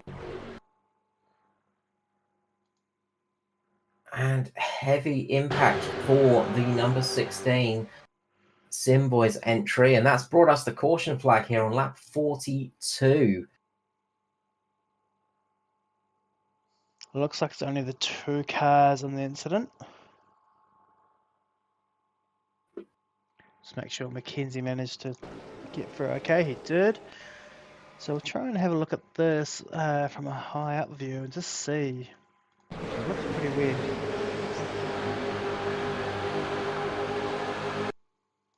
Just see, Roffy gets a bit of a run on the outside.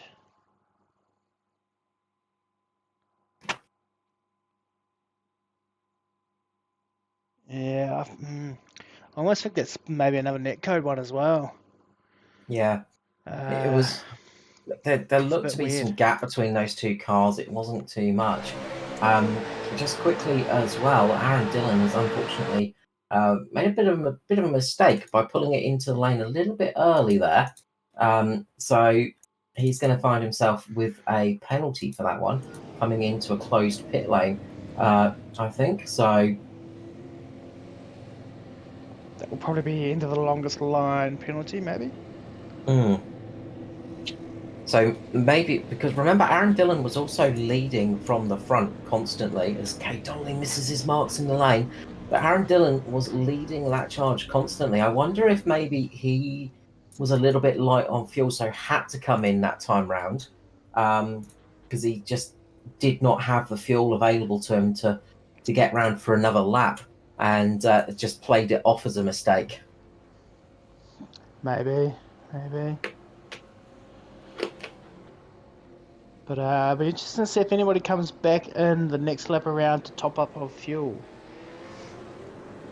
Of course, they do their main stop here now, and then they come back in the next lap while under pace car conditions, just to grab just a lap of fuel or whatever they've used, just to make sure they've got that little bit extra to get home.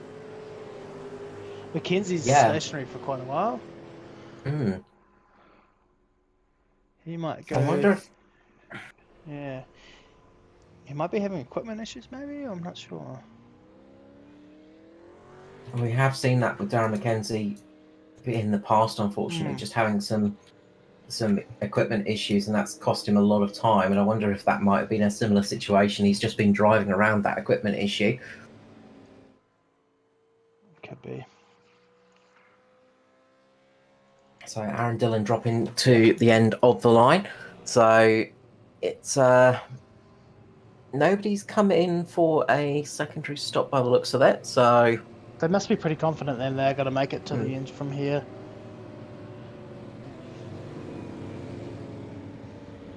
Yeah, 45 laps to go. And of course, this lap under the pace car will just help extend that a little bit.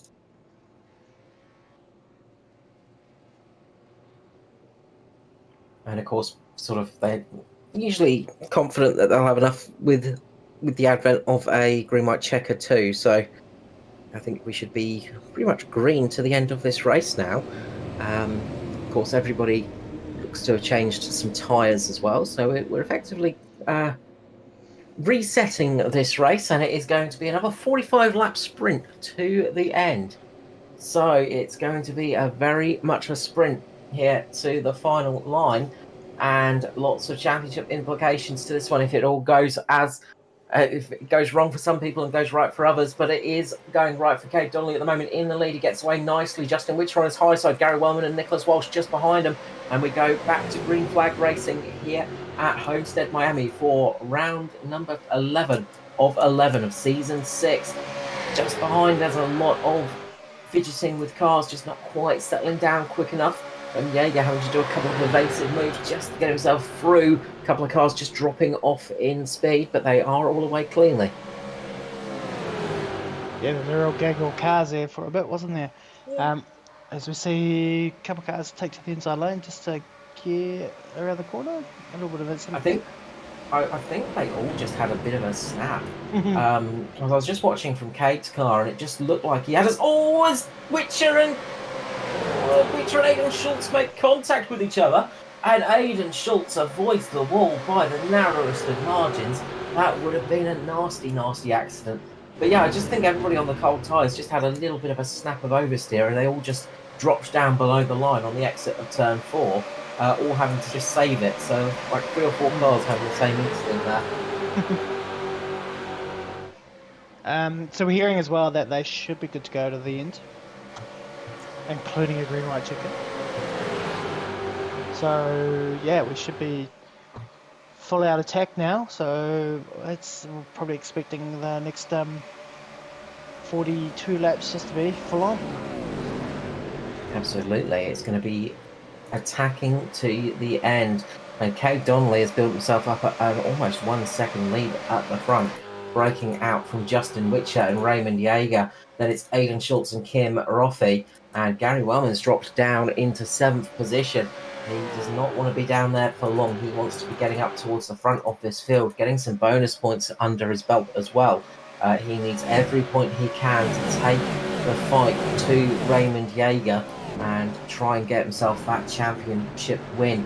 Meanwhile, Aidan Schultz has got himself up next to Justin Whitcher again, and we saw those two just having a little bit of a moment before, but they have managed to get themselves through this time. And Kim Roffey on fire tonight, having some really good runs so far for Kim Roffey, just not had the luck tonight, being called out in a couple of incidents.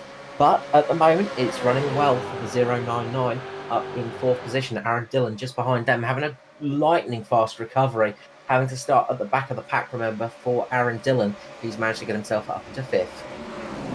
I almost didn't recognise Kim Ruffy's car with the boot lid on it. I know, it doesn't look right with the boot lid on it, does it? It's seems to have slowed it down a little bit.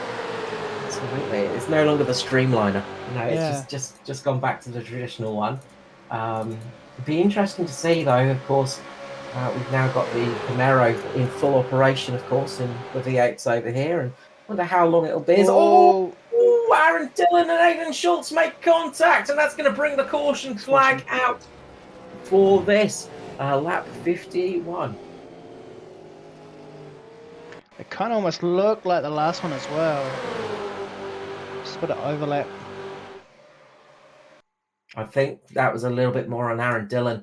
He's just drifted up the track a little bit into the front of Aidan Schultz and taking a fairly hefty whack into the wall. Everybody managing to avoid incident there. But that brings us under caution again here, lap 52. And you can just see, just looks like Aaron Dillon's just drifted up a tiny bit. And then as soon as they got into the bit where they can make contact, he's gone around and heavily into the wall. Now, just having a little bit of a look.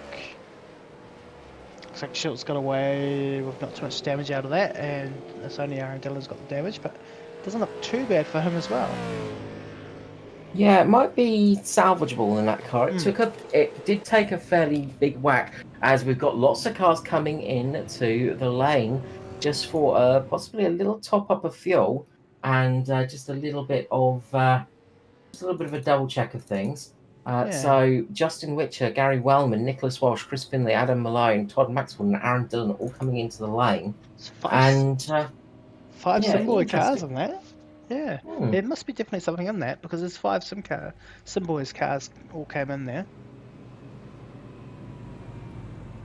Definitely something at play here, because you'd think if they were that confident on fuel, they would not worry about coming into the lane for a pit stop. No, you would want the track position. We didn't mention either that Adam Malone and Andy Barber have, they've back in contention now. They were, because they started from pit lane, they were half a lap down for pretty much that whole run. So yeah, they're now back in contention. Barber's in 7th, and Malone's just taken an extra pit stop, and he's come back out on 11th. Absolutely, good news for them after missing the start. And we don't like to see cautions, but we also don't like to see people sort of caught out by situations beyond their control. So it sort of works out nicely for them. So it's good to see them back in the race tonight. There's a whole bunch of Simboy cars at the back, isn't there? There's Wellman, Maxfield, Finlay, Walsh, and Dillon were the 5 cars that looked like they pitted. But there's one car at the front, so it's a Simboy sandwich. It's a long sandwich. Aaron Dillon at the back, Kate Donnelly at the front. But Kate Donnelly's sticking it out, so obviously confident that he can make it to the end. But it's interesting to see people coming down the lane, because you'd think if they were a little bit touch and go on fuel before that, then this caution would make it so they were fine. So obviously they were not feeling confident they could make it to the end on fuel. So and the pit stops themselves were all around about that 10-second mark, so that's fuel only. It's not tyres. And that's what we saw in the sprint race before. So obviously just wanting a little gulp of fuel just to make sure they're secure. Maybe it just means they can go a little bit harder in this next stint, so they don't have to think about fuel saving at all. They can absolutely go hell for leather. Yeah, and they'll be pretty confident they can come from the back to the front as well in the time that's left. Yeah, that's it. Slightly smaller field here tonight as well. So that will sort of help with some of those crucial decisions. So a few people absolutely choosing that. As we go back to green flag racing here, Kate Donnelly gets away relatively slow there, doesn't get the best start, just bogs down a little bit. And that's given Raymond Jaeger the opportunity to get up front. Aidan Schultz up there as well, battling it out for the lead of the race. Schultz on the high side, Raymond Jaeger on the low side as they come onto the back straight here for lap 55 of 90, 35 remaining, and it's Aidan Schultz in the lead in the Golden Octopus car. The very distinct, very easy to spot golden car of Aidan Schultz is going to take the lead and take the lap, but he gets a big slide coming out the corner. That loses him a lot of momentum, gives Jaeger the opportunity to get back up into the lead. It's pretty willing at the front at the moment, that's for sure. Jaeger is not sitting back and just going, look, I just need a finish. He is very much going for the win here tonight. As you can see, Cade Donnelly getting a big run behind as well. Darren McKenzie back in this race as well. McKenzie up to speed, and looks like those issues are sorted for him, and he can get back up to the full racing potential of the number 02 and Southern Stars car, and he does just absolutely set a fantastic lap of 33.2 as well, so he is very much up to pace around the rest of the cars. So they are really up to pace, but they're quite a long way off the fastest lap time. So I wonder if there's a little bit of saving going on, a little bit of just protecting the car a little bit, because they're about a couple of tenths off some of their fastest times. So yeah, there's still a lot at play here tonight.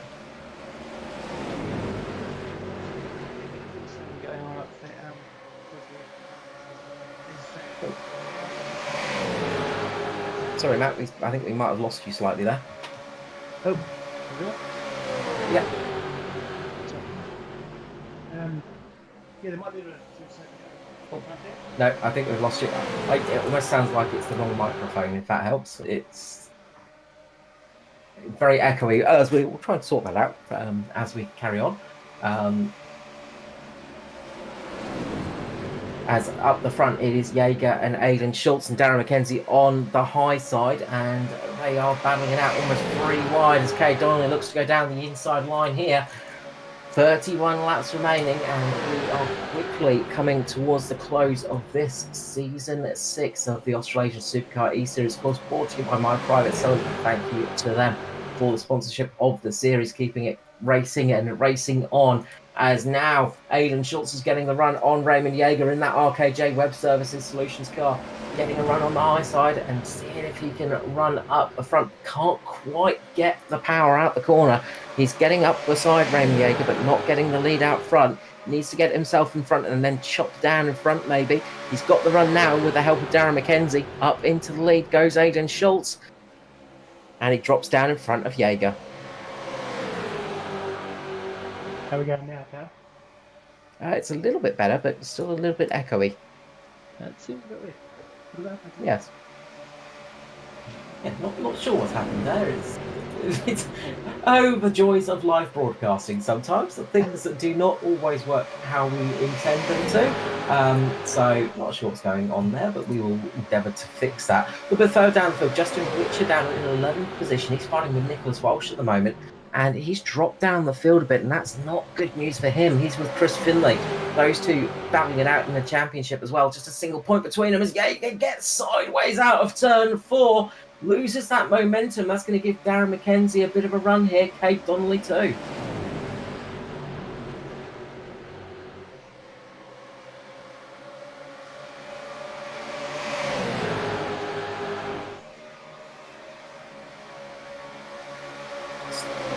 Still very, very, it's sort of barely hear you, Matt. Okay. What about how about this? Does that come back down? No, still really, really far. Wow, that's pretty weird. I'm not sure what's Yeah, no, too easy. All right, I will jump in and do that. Okay, we'll fix this up. We'll carry on, and it looks like we'll just drop down to myself for this one, the remainder of the race. So up front, Aidan Schultz is in the lead, and he has managed to get himself ahead. Now drops himself down in front of Raymond Yeager, and Darren McKenzie looking to do the same thing. McKenzie getting a good run out the corner, doesn't quite make the jump, but he is getting up there. So Kim Roffey on the charge as well. We said Kim Roffey's had some good pace tonight, and he is once again showing that and getting himself up in the top three. Yeager is really fighting that low line, but the car doesn't seem to be holding down there very well. And I wonder if he's just getting a little bit too much temperature in the tyres, or if it's just not quite holding how he wants it to. Because I've seen a couple of times for Yeager just getting a little bit loose on the exit of the corner, the back end just hanging out a bit for him. And that's costing him momentum out of the corner every time they go through. So lots of stuff happening throughout the field. Justin Whitcher making his way back up towards the top end of the field now as well, seeing what he can do as he moves his way throughout the pack. And Kim Roffey, as I said, having a really good run here tonight, and has got some seriously good pace in that car. Just unable to get himself ahead of Yeager, but Darren McKenzie looks to have held it there as they go 3 wide down the start-finish straight. Todd Maxfield going down the inside. Kate Donnelly even going down the inside. There we go. Sorry, tricky thing with the sim voice. Sometimes you're looking at the cars, and if you don't see the right colour, you call the wrong car. But they seem to be setting themselves out a little bit more single file for a couple of moments. But it does look like that low line is just making the rear a little bit tail happy, especially through 3 and 4. So I wonder if people are going to start drifting up high for a few laps just to let the tyres settle down and just get a little bit more comfortable in this race. As we say, 23 laps remaining here tonight at Homestead, and all to play for still. Still the championship at play. Currently Raymond Yeager in the championship lead, 14 points ahead of Gary Wellman. Gary Wellman down in 8th position at the moment. We saw Wellman come down the lane in that final caution, get a little bit more fuel on board. That could give him the opportunity to have a solid run at the end. We're still a little bit unsure of how people are going to go on the fuel section of these cars, because it looks like everybody can make it home without too much trouble, but maybe they're banking on not having a green white checker. Maybe they are banking on not leading and they could be caught out. Maybe they'll just have to lift and coast a tiny bit too. So could be an advantage for those ones that took that extra gulp of fuel at the end of the pace car and the caution on lap 50. I think it's like 52, I think. But still lots to play for here tonight. And as you see, Kate Donnelly getting down the inside on Darren McKenzie. Now the two blue cars really close to each other, getting so close on the exit, and there's contact between Donnelly and there's contact. There is big contact there, as there is a huge wreck happening in the background, and Donnelly and McKenzie having a big accident there. McKenzie going up into the sky and finding himself almost in a different atmosphere. Chris Finlay getting caught up in that one as well. Gary Wellman just squeezed through by the skin of his teeth. But that was a nasty accident there. And I think Kim Roffey took a heavy impact too. Unfortunate for Kim Roffey, one of those drivers, much like Craig, getting caught up in accidents not of his own making.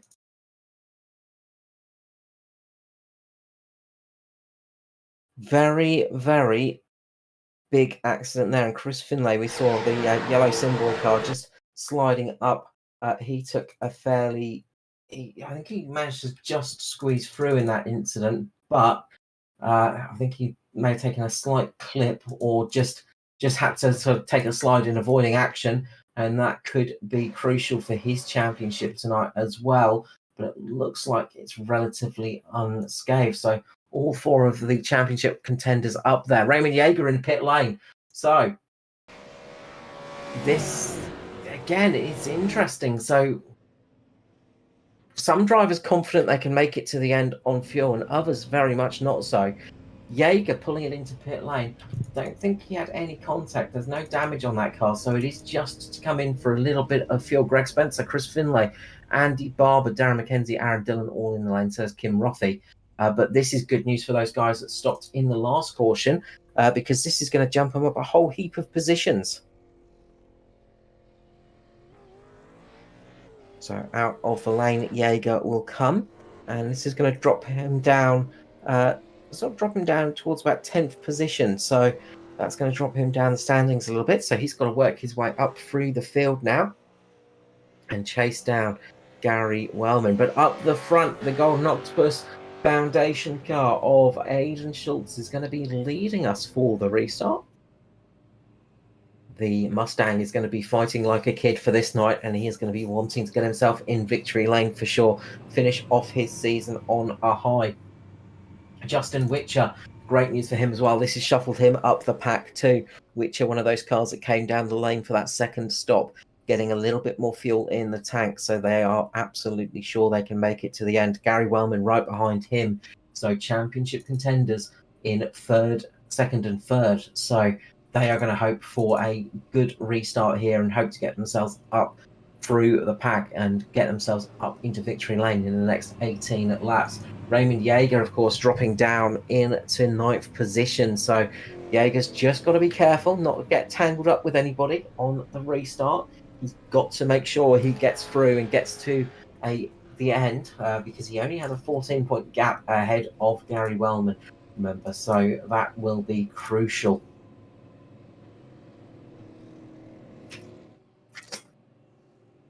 Pace car joining all the cars up together, of course, and they will be positioning themselves in the line and then forming up 2 by 2 for this. Well, it's going to be a mad dash to the finish line. A sprint for the next, well, it's going to be 17 laps, I think, of absolute action. And if you've ever watched the Australasian Supercar eSeries, you know that the aggression levels get turned up a little bit, a notch every lap, and then towards the end of it, they are fully up to 11, raring to go. And I'm sure that's going to be the same tonight. There's going to be a lot of hungry people out there wanting to get the W next to their name, and there's also some hungry people for the championship. Of course, Jaeger defending his championship. Whitcher, he wants to get another title under his belt, of course, 2-time champion in the series. He would sorely love to get another one under his belt. Gary Wellman has not yet taken a championship in the series, and he would be delighted to keep it in the Simboys, to get it back in the Simboys camp after Troy Davidson of season number 4. So there is a lot to play for here and a lot of action to come. And these guys are all going to be raring to go. Down the back straight we come again, and we are going to be going green this time round. 17-lap dash to the finish line here at Homestead, Miami. A track where you can run very, very fast. Big speeds here, of course, and especially in these cars, you can run on any line you choose. But we've seen the low line being a little bit tricky on the restarts. So some people just having a little bit of a slide on the exit. So it'll be crucial to keep the car in condition for that one. Pace car will be pulling in. Aidan Schultz is going to be getting ready for this restart. You can see how close he's getting. Oh, he's made contact with Justin Whitcher there. Oh, my word.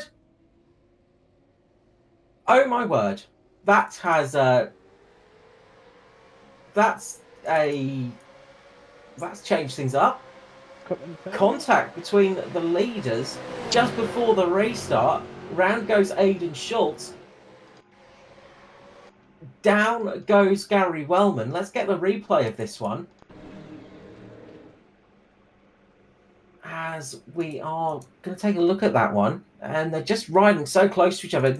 We've seen this in the past, people riding so close to each other when they are getting ready for these restarts. And that has just been a bit too close. And that has caught those 2 cars out, and caught a few cars out in the background as well. Troy, Chris Finlay, I think, made contact there. And Craig Rothey and Gary Wellman had to take avoiding action.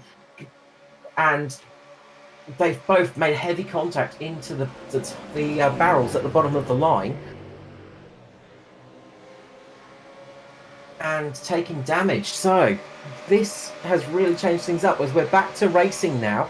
So we've got back to racing, and people are having to come in to serve some penalties from that incident.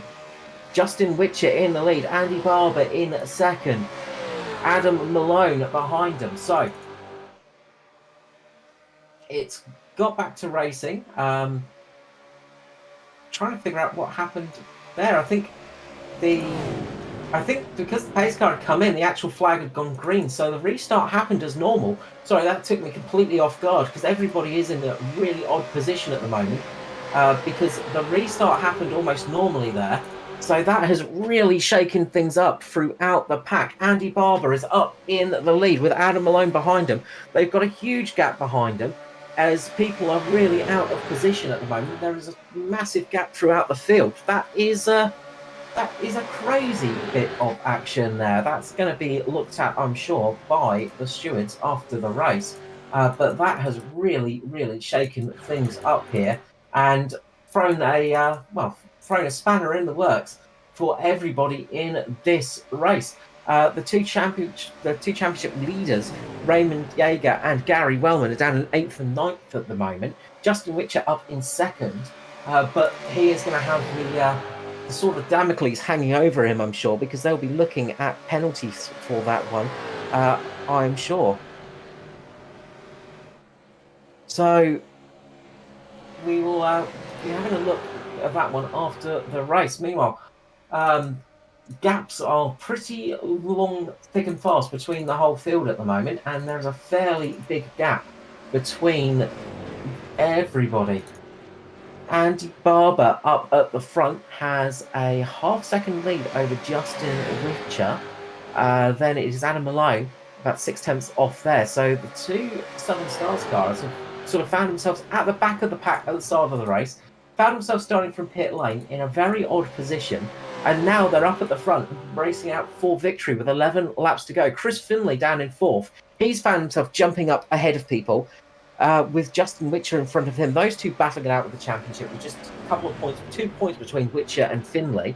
But then we jump up to Yeager and Gary Wellman. Gary Wellman's lost a lot of speed. I think he took a fairly hefty whack on the front of the green at Simboy's entry, and that's cost him a little bit of speed, but he is racing hard as he's getting up past Craig Roffey. He's really trying to get himself back in this race, and he's getting that car back up to speed for sure. Of course, 14 points is the difference between Wellman and Yeager. So Yeager in the lead by 14 points ahead of Gary Wellman at the moment. And that is that's going to be crucial. And now Andy Barber has found himself back up to the front of the field. He was sitting in an awkward spot at the start of tonight's race for championship-wise, but he could find himself jumping up a couple of positions. It's not going to be enough to get him the victory, but he could find himself in a fairly solid spot in the championship if he can keep himself up in the lead of this race and find himself in victory lane. Of course, didn't have good results in the 2 heat races prior, but he would be very happy to take a victory here tonight in the feature race, I am sure. So it is coming down, 8 laps remaining here for a controversial finish, I'm sure people will say, with that incident on the restart there, the contact between the 2 leaders, just making everything a little bit messy. And we apologise for not sort of keeping our eyes on the restart, but we were trying to digest what was happening there. But it is Andy Barber and Adam Malone battling out up the front with Justin Whitcher. Justin Whitcher trying to defend against the 2 Southern Stars cars, but Andy Barber's building up a lead at the moment, and he has he will be surely happy with this one after starting out and finding himself right at the back of the pack in the early stages, up at the front now, possibly for a race win with 7 laps to go. The gaps behind are very wide, so there's sort of everybody's in a holding position. There's not much going on behind them, as there's a good couple of seconds between every car after that restart fiasco.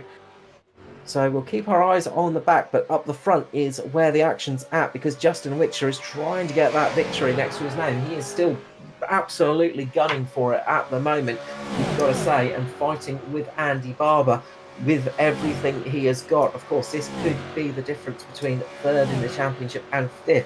Andy Barber, of course, wanting to get himself up a little bit higher and get a good result for the end of the season. It's been a solid run for him this year. consistency has been key for the number 5. Having some really consistent results all throughout the year. Not necessarily being up on the podium. It's been outside the podium for every race. But if he can get on the top step tonight, I'm sure he'll be happy. But Justin Whitcher is going to be trying his best to stop that from happening. The 12 goes down the inside, puts the pressure on Andy Barber and pushes him up a little bit higher. Andy Barber's still got some good pace in the car, and of course he's got Adam Malone for company behind him, and that is a teammate. That could be crucial as they come up to the flag. 4 laps to go here tonight for this round number 11 of the Australasian Supercar eSeries here at Homestead. And it is Justin Whitcher moving himself up into the lead. Andy Barber and Adam Malone fighting it out with him. 2 abreast at the moment. They are working in tandem, and I'm sure those 2 cars will be working hard with each other, trying to get themselves up there, squeezing Justin Whitcher down a little bit, trying to get a better run off the corner, and that's going to help Andy Barber get the run here, gets himself up ahead of Justin Whitcher with 3 laps remaining. It is closing thick and fast. Championship-wise, it's looking good for Raymond Yeager at the moment, but we'll quickly tally up the points after the race, of course, and get this one worked out when we can. So, it's still fighting for the lead between Barber and Whitcher. They are very much neck and neck at the moment. But gotta say, it's looking good for Barber. He's getting a better exit out the corner with 2 laps remaining. He keeps just getting that better run on the high side over Whitcher, and that could be crucial when they come to the line.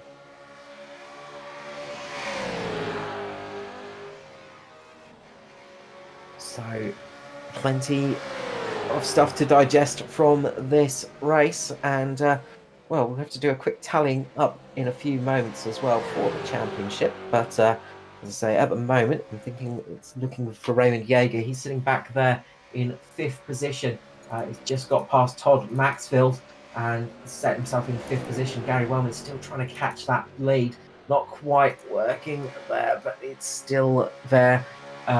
Still trying his best, Gary Wellman. He's not giving it up for sure. Meanwhile, up the front, it is fight on between Whitcher and Barber. Whitcher gets a big run down the back straight, gets himself up and moves himself into the lead for the moment. They're going to be coming up to the white flag now. It's Justin Whitcher with the car ahead at the moment as they cross the line for the white flag. Just 1 lap remaining here tonight.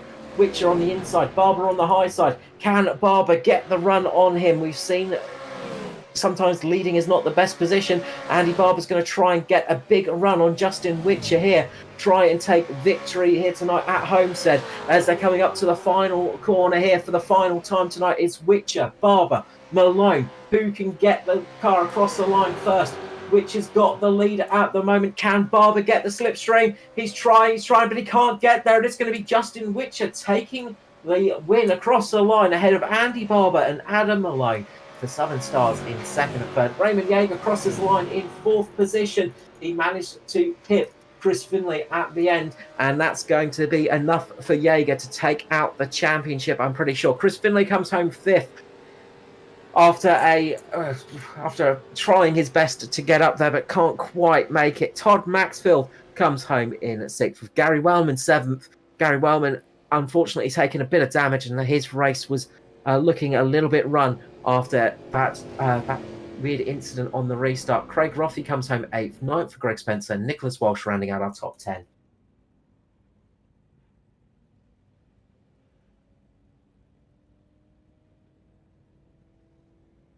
So, a absolute dramatic end to the race there, as Justin Whitcher pulls it into the lane, and I think trying to figure out what happened there as well, with some of the rest of us not doing the usual donut celebrations tonight. But that brings us to the end of the race. So let us run through the finishing order. Justin Whitcher up in 1st place, taking out the win, but I'm sure will be looked at, but it's going to be looked at with a fine-tooth comb. Andy Barber comes home in 2nd with Adam Malone in 3rd. Those two having a great race at the end. after being caught out early doors by being caught out and not being able to be on the grid. So they managed to do a fantastic job of getting themselves up there. Raymond Yeager comes home in 5th, and that should be enough to secure the championship for himself. Chris Finlay comes home in 5th position. A solid run for Finlay and the Sim Boys tonight. Todd Maxfield comes home in 6th, with Gary Wellman in 7th, unable to replicate his form for most of this season.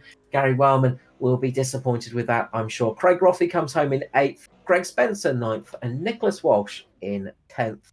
As we roll over the page, it's Kim Roffey in 11th position, 12th for Cade Donnelly, Aidan Schultz 13th, Darren McKenzie 14th, Aaron Dillon 15th, 16th for Michael Latter. Peter Gretton did not make the start for that race, unfortunately, in 17th spot.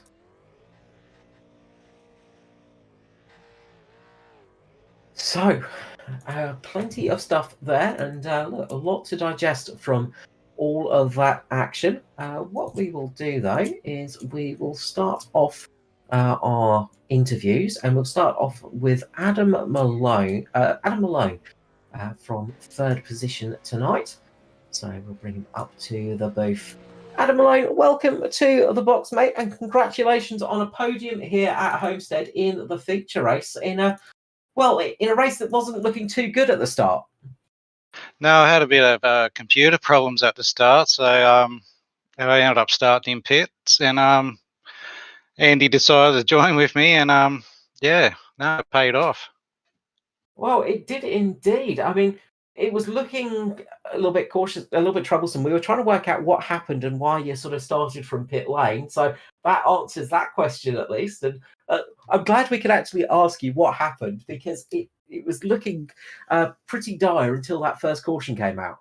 Yeah, no, I was ready to take off, and my computer just froze, so I thought I might as well start in pits. But yeah, it was pretty good. It ended up being all right. Just staying out of all the trouble at the front there, so it paid off. Absolutely, it did indeed. As a strong finish to the season, that's a crucial part of any race, any racing season, of course, is when you have a strong finish, it always helps you for the next season. Well, that's it, man. Like, I think this is the first time I've been on the podium for this season, so I'm pretty stoked. It's been a while since I've sat in this chair. No, absolutely. I was just sort of mentioning that before as the closing stages of the race. Yourself and Andy Barber, it's been a very slim year for podiums for you two, unfortunately, and same for Darren McKenzie as well. You've been sort of involved in a lot of weird incidents and sort of unfortunately technical issues as well from computers and rigs. Yeah, I think this season's just been in the wrong place at the wrong time kind of thing. So I'll take it on the chin, and hopefully it'll be a good one next season. Absolutely. Look, fingers crossed. This is the start of a nice purple patch to come for you, Adam. Well done indeed, and congratulations on tonight. Yeah, Now, thanks. Before I let you go, we'll do a quick shout out to personal sponsors and things like that. We'll make Andy do the hard work, being he finished a little bit higher. Yeah, that sounds good. So anyone you want to give a shout out to tonight? Just the Southern Stars boys, Darren McKenzie, Andy Barber, Tom Pritchard, he's overseas at the moment, and who have we got? I can't even remember half of them now, because it's been a while. We'll make Andy do the big shout out for that lot. That's all right. Sounds good. Let mate. You off the hook. Cheers, buddy. Congratulations, Adam. Well done indeed. And look, hopefully I'm going to see you back in the booth in the very near future, mate. Yeah, I'll be back up here for sure. And Malone there for Southern Stars. Really good to see him back on the podium. Next up, another man that has made his way up onto the podium. Second podium of the season as well. It is Mr. Andy Barber. Andy, welcome back to the booth. Congratulations on P2 here tonight at Homestead. Hello again. Thank you. It's nice to have you back up here, Andy. Yeah, it's nice. I like it up here. Aircon's nice. Exactly. Well, we try and keep it nice. You know, it's part of part of the deal that we have going. A really solid result for you in this race for what was looking to be a tricky one. We just heard from Adam about the computer problems, and we saw you started from the pit lane with him. You managed to get it working in the end, though. Yeah, I opted out because I just thought, I didn't have too much luck in those first couple of heats there, and I think I had some kind of net code issue with Pete there, so that wasn't his fault or anything. Our cars merged in, but yeah, I just thought to myself, I'm just going to start from the back from this one, and then Adam had problems, so I just thought, I'll run with him at the back, and then we'll catch it at the next caution, which it took forever, so there must have been some tidy racing up the front, but yeah, once that came out, we just ran to the strat and then worked out what we were going to do, and just tried to take those tyres as late as we could. And yeah, I think on that very last caution, Raymond came in, took tyres, so did I, and yeah, I just tried to build a gap there, but unfortunately, I think Justin and Adam sitting behind me were just conserving that little bit more just to get me at the end. But I was hanging on, but yeah, unfortunately, a bit disappointing for me. But yeah, second's pretty good, I suppose. Absolutely. Well, that answers the question, because we were wondering what the strategy was, if it was maybe a little bit fuel related, but it sounds like it was more so the tyres in that final stop. Yeah, we're just covered with the fuel, I think, pretty much there, and it was just a case of getting on the best rubber if there was a late caution. There was a time during that race where it was looking like it wasn't going to work out for me as well, so it could have gone completely the other way. But yeah, definitely, if you got it on the last stop, you would have had an advantage over those other cars. And yeah, my strategy tonight was just to stay out of the way of cars, trying to keep my car clean, and for that main race at least, because that's a longer one with more points. And yeah, just try and keep a clean car and have something towards the end to fight with. Absolutely, and it paid off tonight, getting yourself up into P2. Congratulations tonight, Andy even. Sorry, I'm losing power of speech now. Been a long night for us up here in the booth as well. Congratulations tonight for P2. Well done indeed. And hopefully we're going to be seeing you back in the booth in the very near future as well. But for tonight, it's your job to do the big shout out, of course, because you're the highest finishing member of the team. Yeah, no, got one up over Adam tonight, but shout out to him and also Justin for the top three tonight. Good race between all of us three. Shout out to Raymond organising the league. You guys doing the broadcast. We love to go back and watch it afterwards. And yeah, the Southern Stars crew, Mrs. Excel Garage, Tiana Holiday Parks, RBI Trading Cards, South Brisbane Storms. I think that's pretty much it. But yeah, congratulations to the podium. Absolutely. Well done tonight, Andy. Great to have you up here in the booth. Hopefully we'll be speaking to you again very soon indeed. Always a pleasure to have you up here. Well done again on second place tonight. Andy Barber there for Southern Stars. And finally tonight, we are going to be chatting to our winner for Pinnacle Esports. It is Justin Whitcher. Justin, welcome to the booth. And well, congratulations on a win. A hard fight there between yourself and Andy Barber and Adam Malone, but got to ask about restarts. What happened? Not sure really. Can only hold the wheel sort of straight on your line. And then yeah, obviously we both wanted the same bit of track, and yeah, I guess from more before I looked at it, I thought it was net code. But yeah, it was obviously there was a touch there, so. Well, absolutely. Look, it's one of those things that can happen, and we know that, on the restart, especially with the restart zones coming in and the restarts on ovals being so crucial, you want to be as close as possible, and sometimes an accident can happen, and tonight that was the case. But we'll look over that one for now, because there was a lot of other racing tonight, and you were it was a bit up and down for you this evening. Yeah, no, it's just the way these races go. So I had a good run in the heat. In the consolation race, I got caught in a mess of someone else's, which is fine the way it goes. I don't get on the radio and carry on like a 10-year-old girl. So yeah, just took it on the chin and went for race 2. And yeah, obviously being a bit longer, and by the time you do those 2 smaller races, you can sort of see what happens with the tyres going hard for 16 laps or whatever. And then, yeah, when, in the 45-lap race, see what they sort of end up like after a long stint. Well, absolutely. You sort of chose some good times for coming down pit lane. We saw you come down sort of before that, the what was it, the third caution, I think it was, we saw you sort of coming in for a little bit of an extra stop as well, and that sort of leapfrogged you ahead of a lot of cars there, and that looked like it helped you out in this race. Yeah, got a bit lucky. We didn't take tyres on that first stop.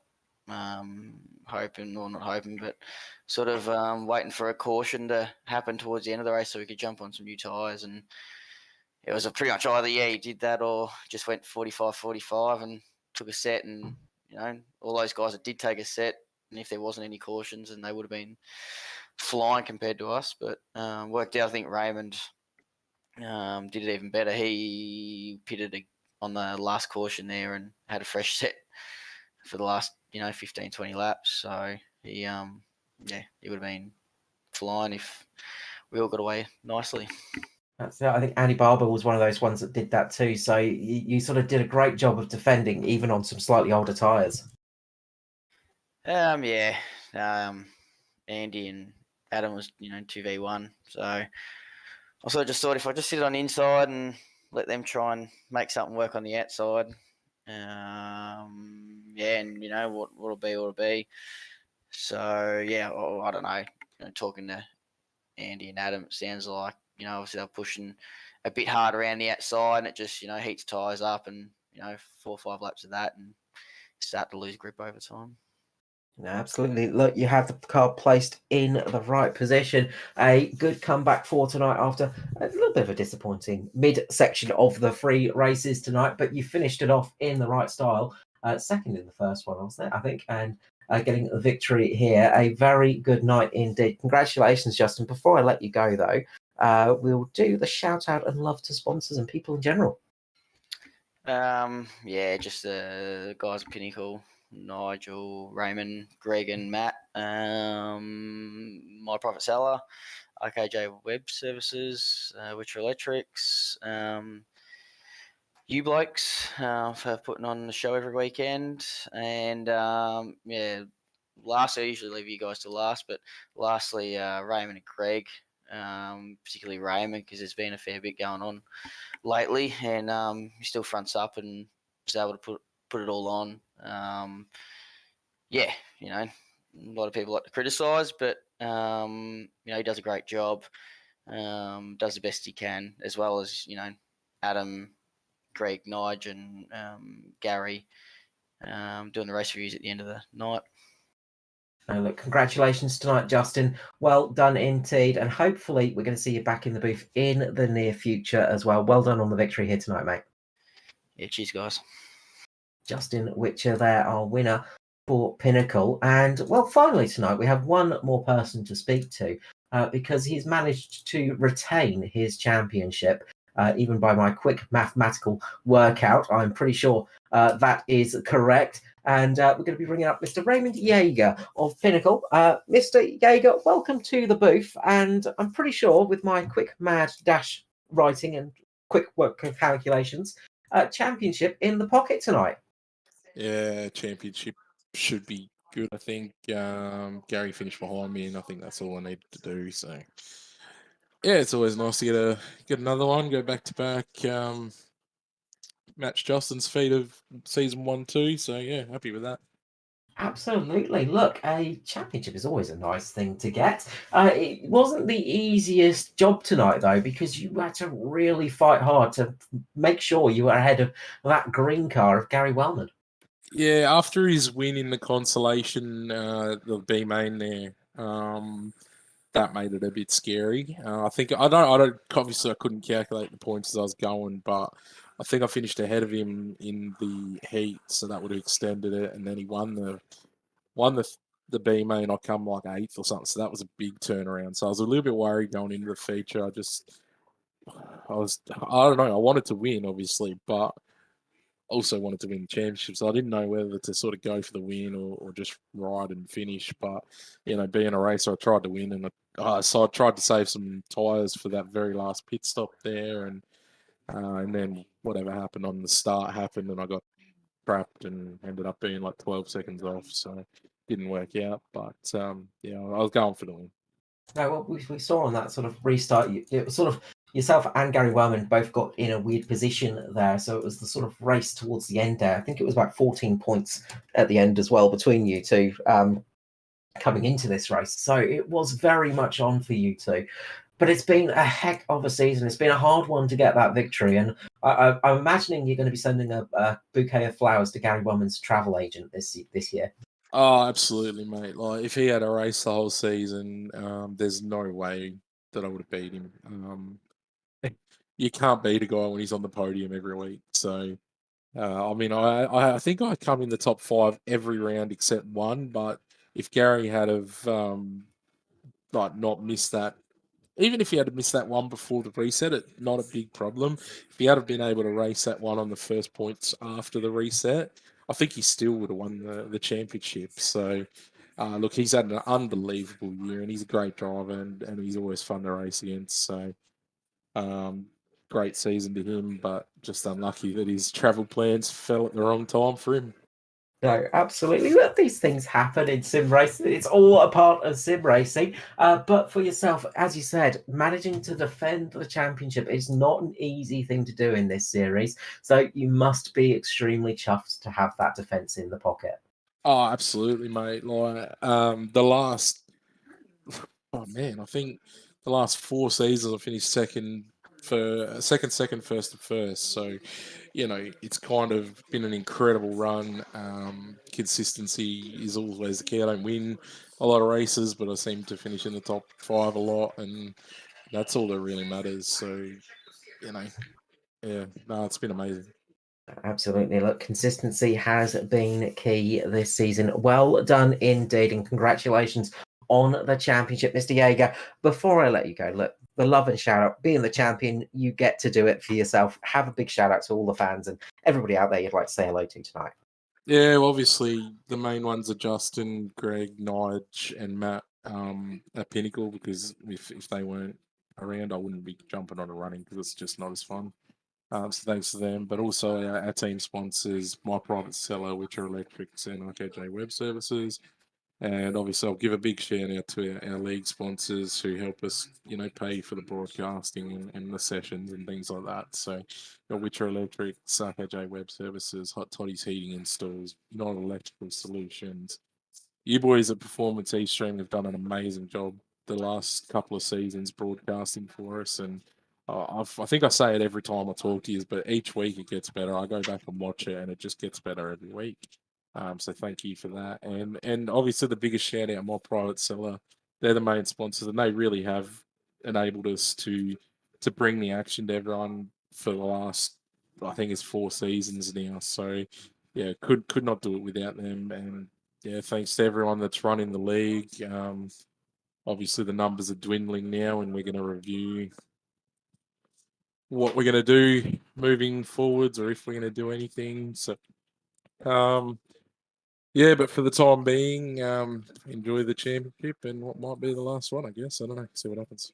No, look, a big thank you for giving us some great racing to call as well. And look, apologies in advance for watching this one back, because we had a couple of technical gremlins creeping in tonight. It's always the way, isn't it? Like Always happens, yeah. We get back to then we have technical gremlins creeping in. But like, thank you so much, Raymond Jaeger. Congratulations on the title. And look, we look forward to seeing you back in the booth sometime in the near future, mate. Have a good night, and look, enjoy a drink to this evening to celebrate. No worries, guys. I'll definitely need one after tonight's racing. Raymond Jaeger there, the champion for this season. And well, for this season, season number 6, we are done and dusted. That is it for round 11 of the season. We will possibly be back in the near future, as Raymond Jaeger was saying. There's a few things we need to look at for the time being, but we've had a fantastic time calling this series. It's been a really, really enjoyable run for myself and Mr. Matty Hunter. Of course, a big thank you to that man, Matthew Hunter, for all the hard work that he does in the background. He is the one that does all the hard work for Performance eStreaming. I just talk a lot and do deserve none of the praise, but it has been a fantastic season working with him for this series. Of course, Mark Johansson as well, who's not here tonight, for helping out with the calling as well, and other people for jumping in to help with the commentary of the series. It is always helpful. As you can imagine, there's a lot of work that goes on in the background to get this stuff running. So a big thank you for everybody for the help there. And well, from myself, Mr. Carl Wilkinson with you, and of course, Myth and Matt Hunter, we're going to wish you a good evening, and we will see you again soon. Of course, we do have the ANSCAR Cup coming up next week, and we will be having the race from, and I've completely forgotten where we're at next week. Michigan. Thank you, Matt. Michigan. As is tradition, I never know where I'm at next time. But we will see you on Thursday night for Michigan, of course. But until then, we will wish you all a fantastic evening, and we will see you again soon. Bye-bye.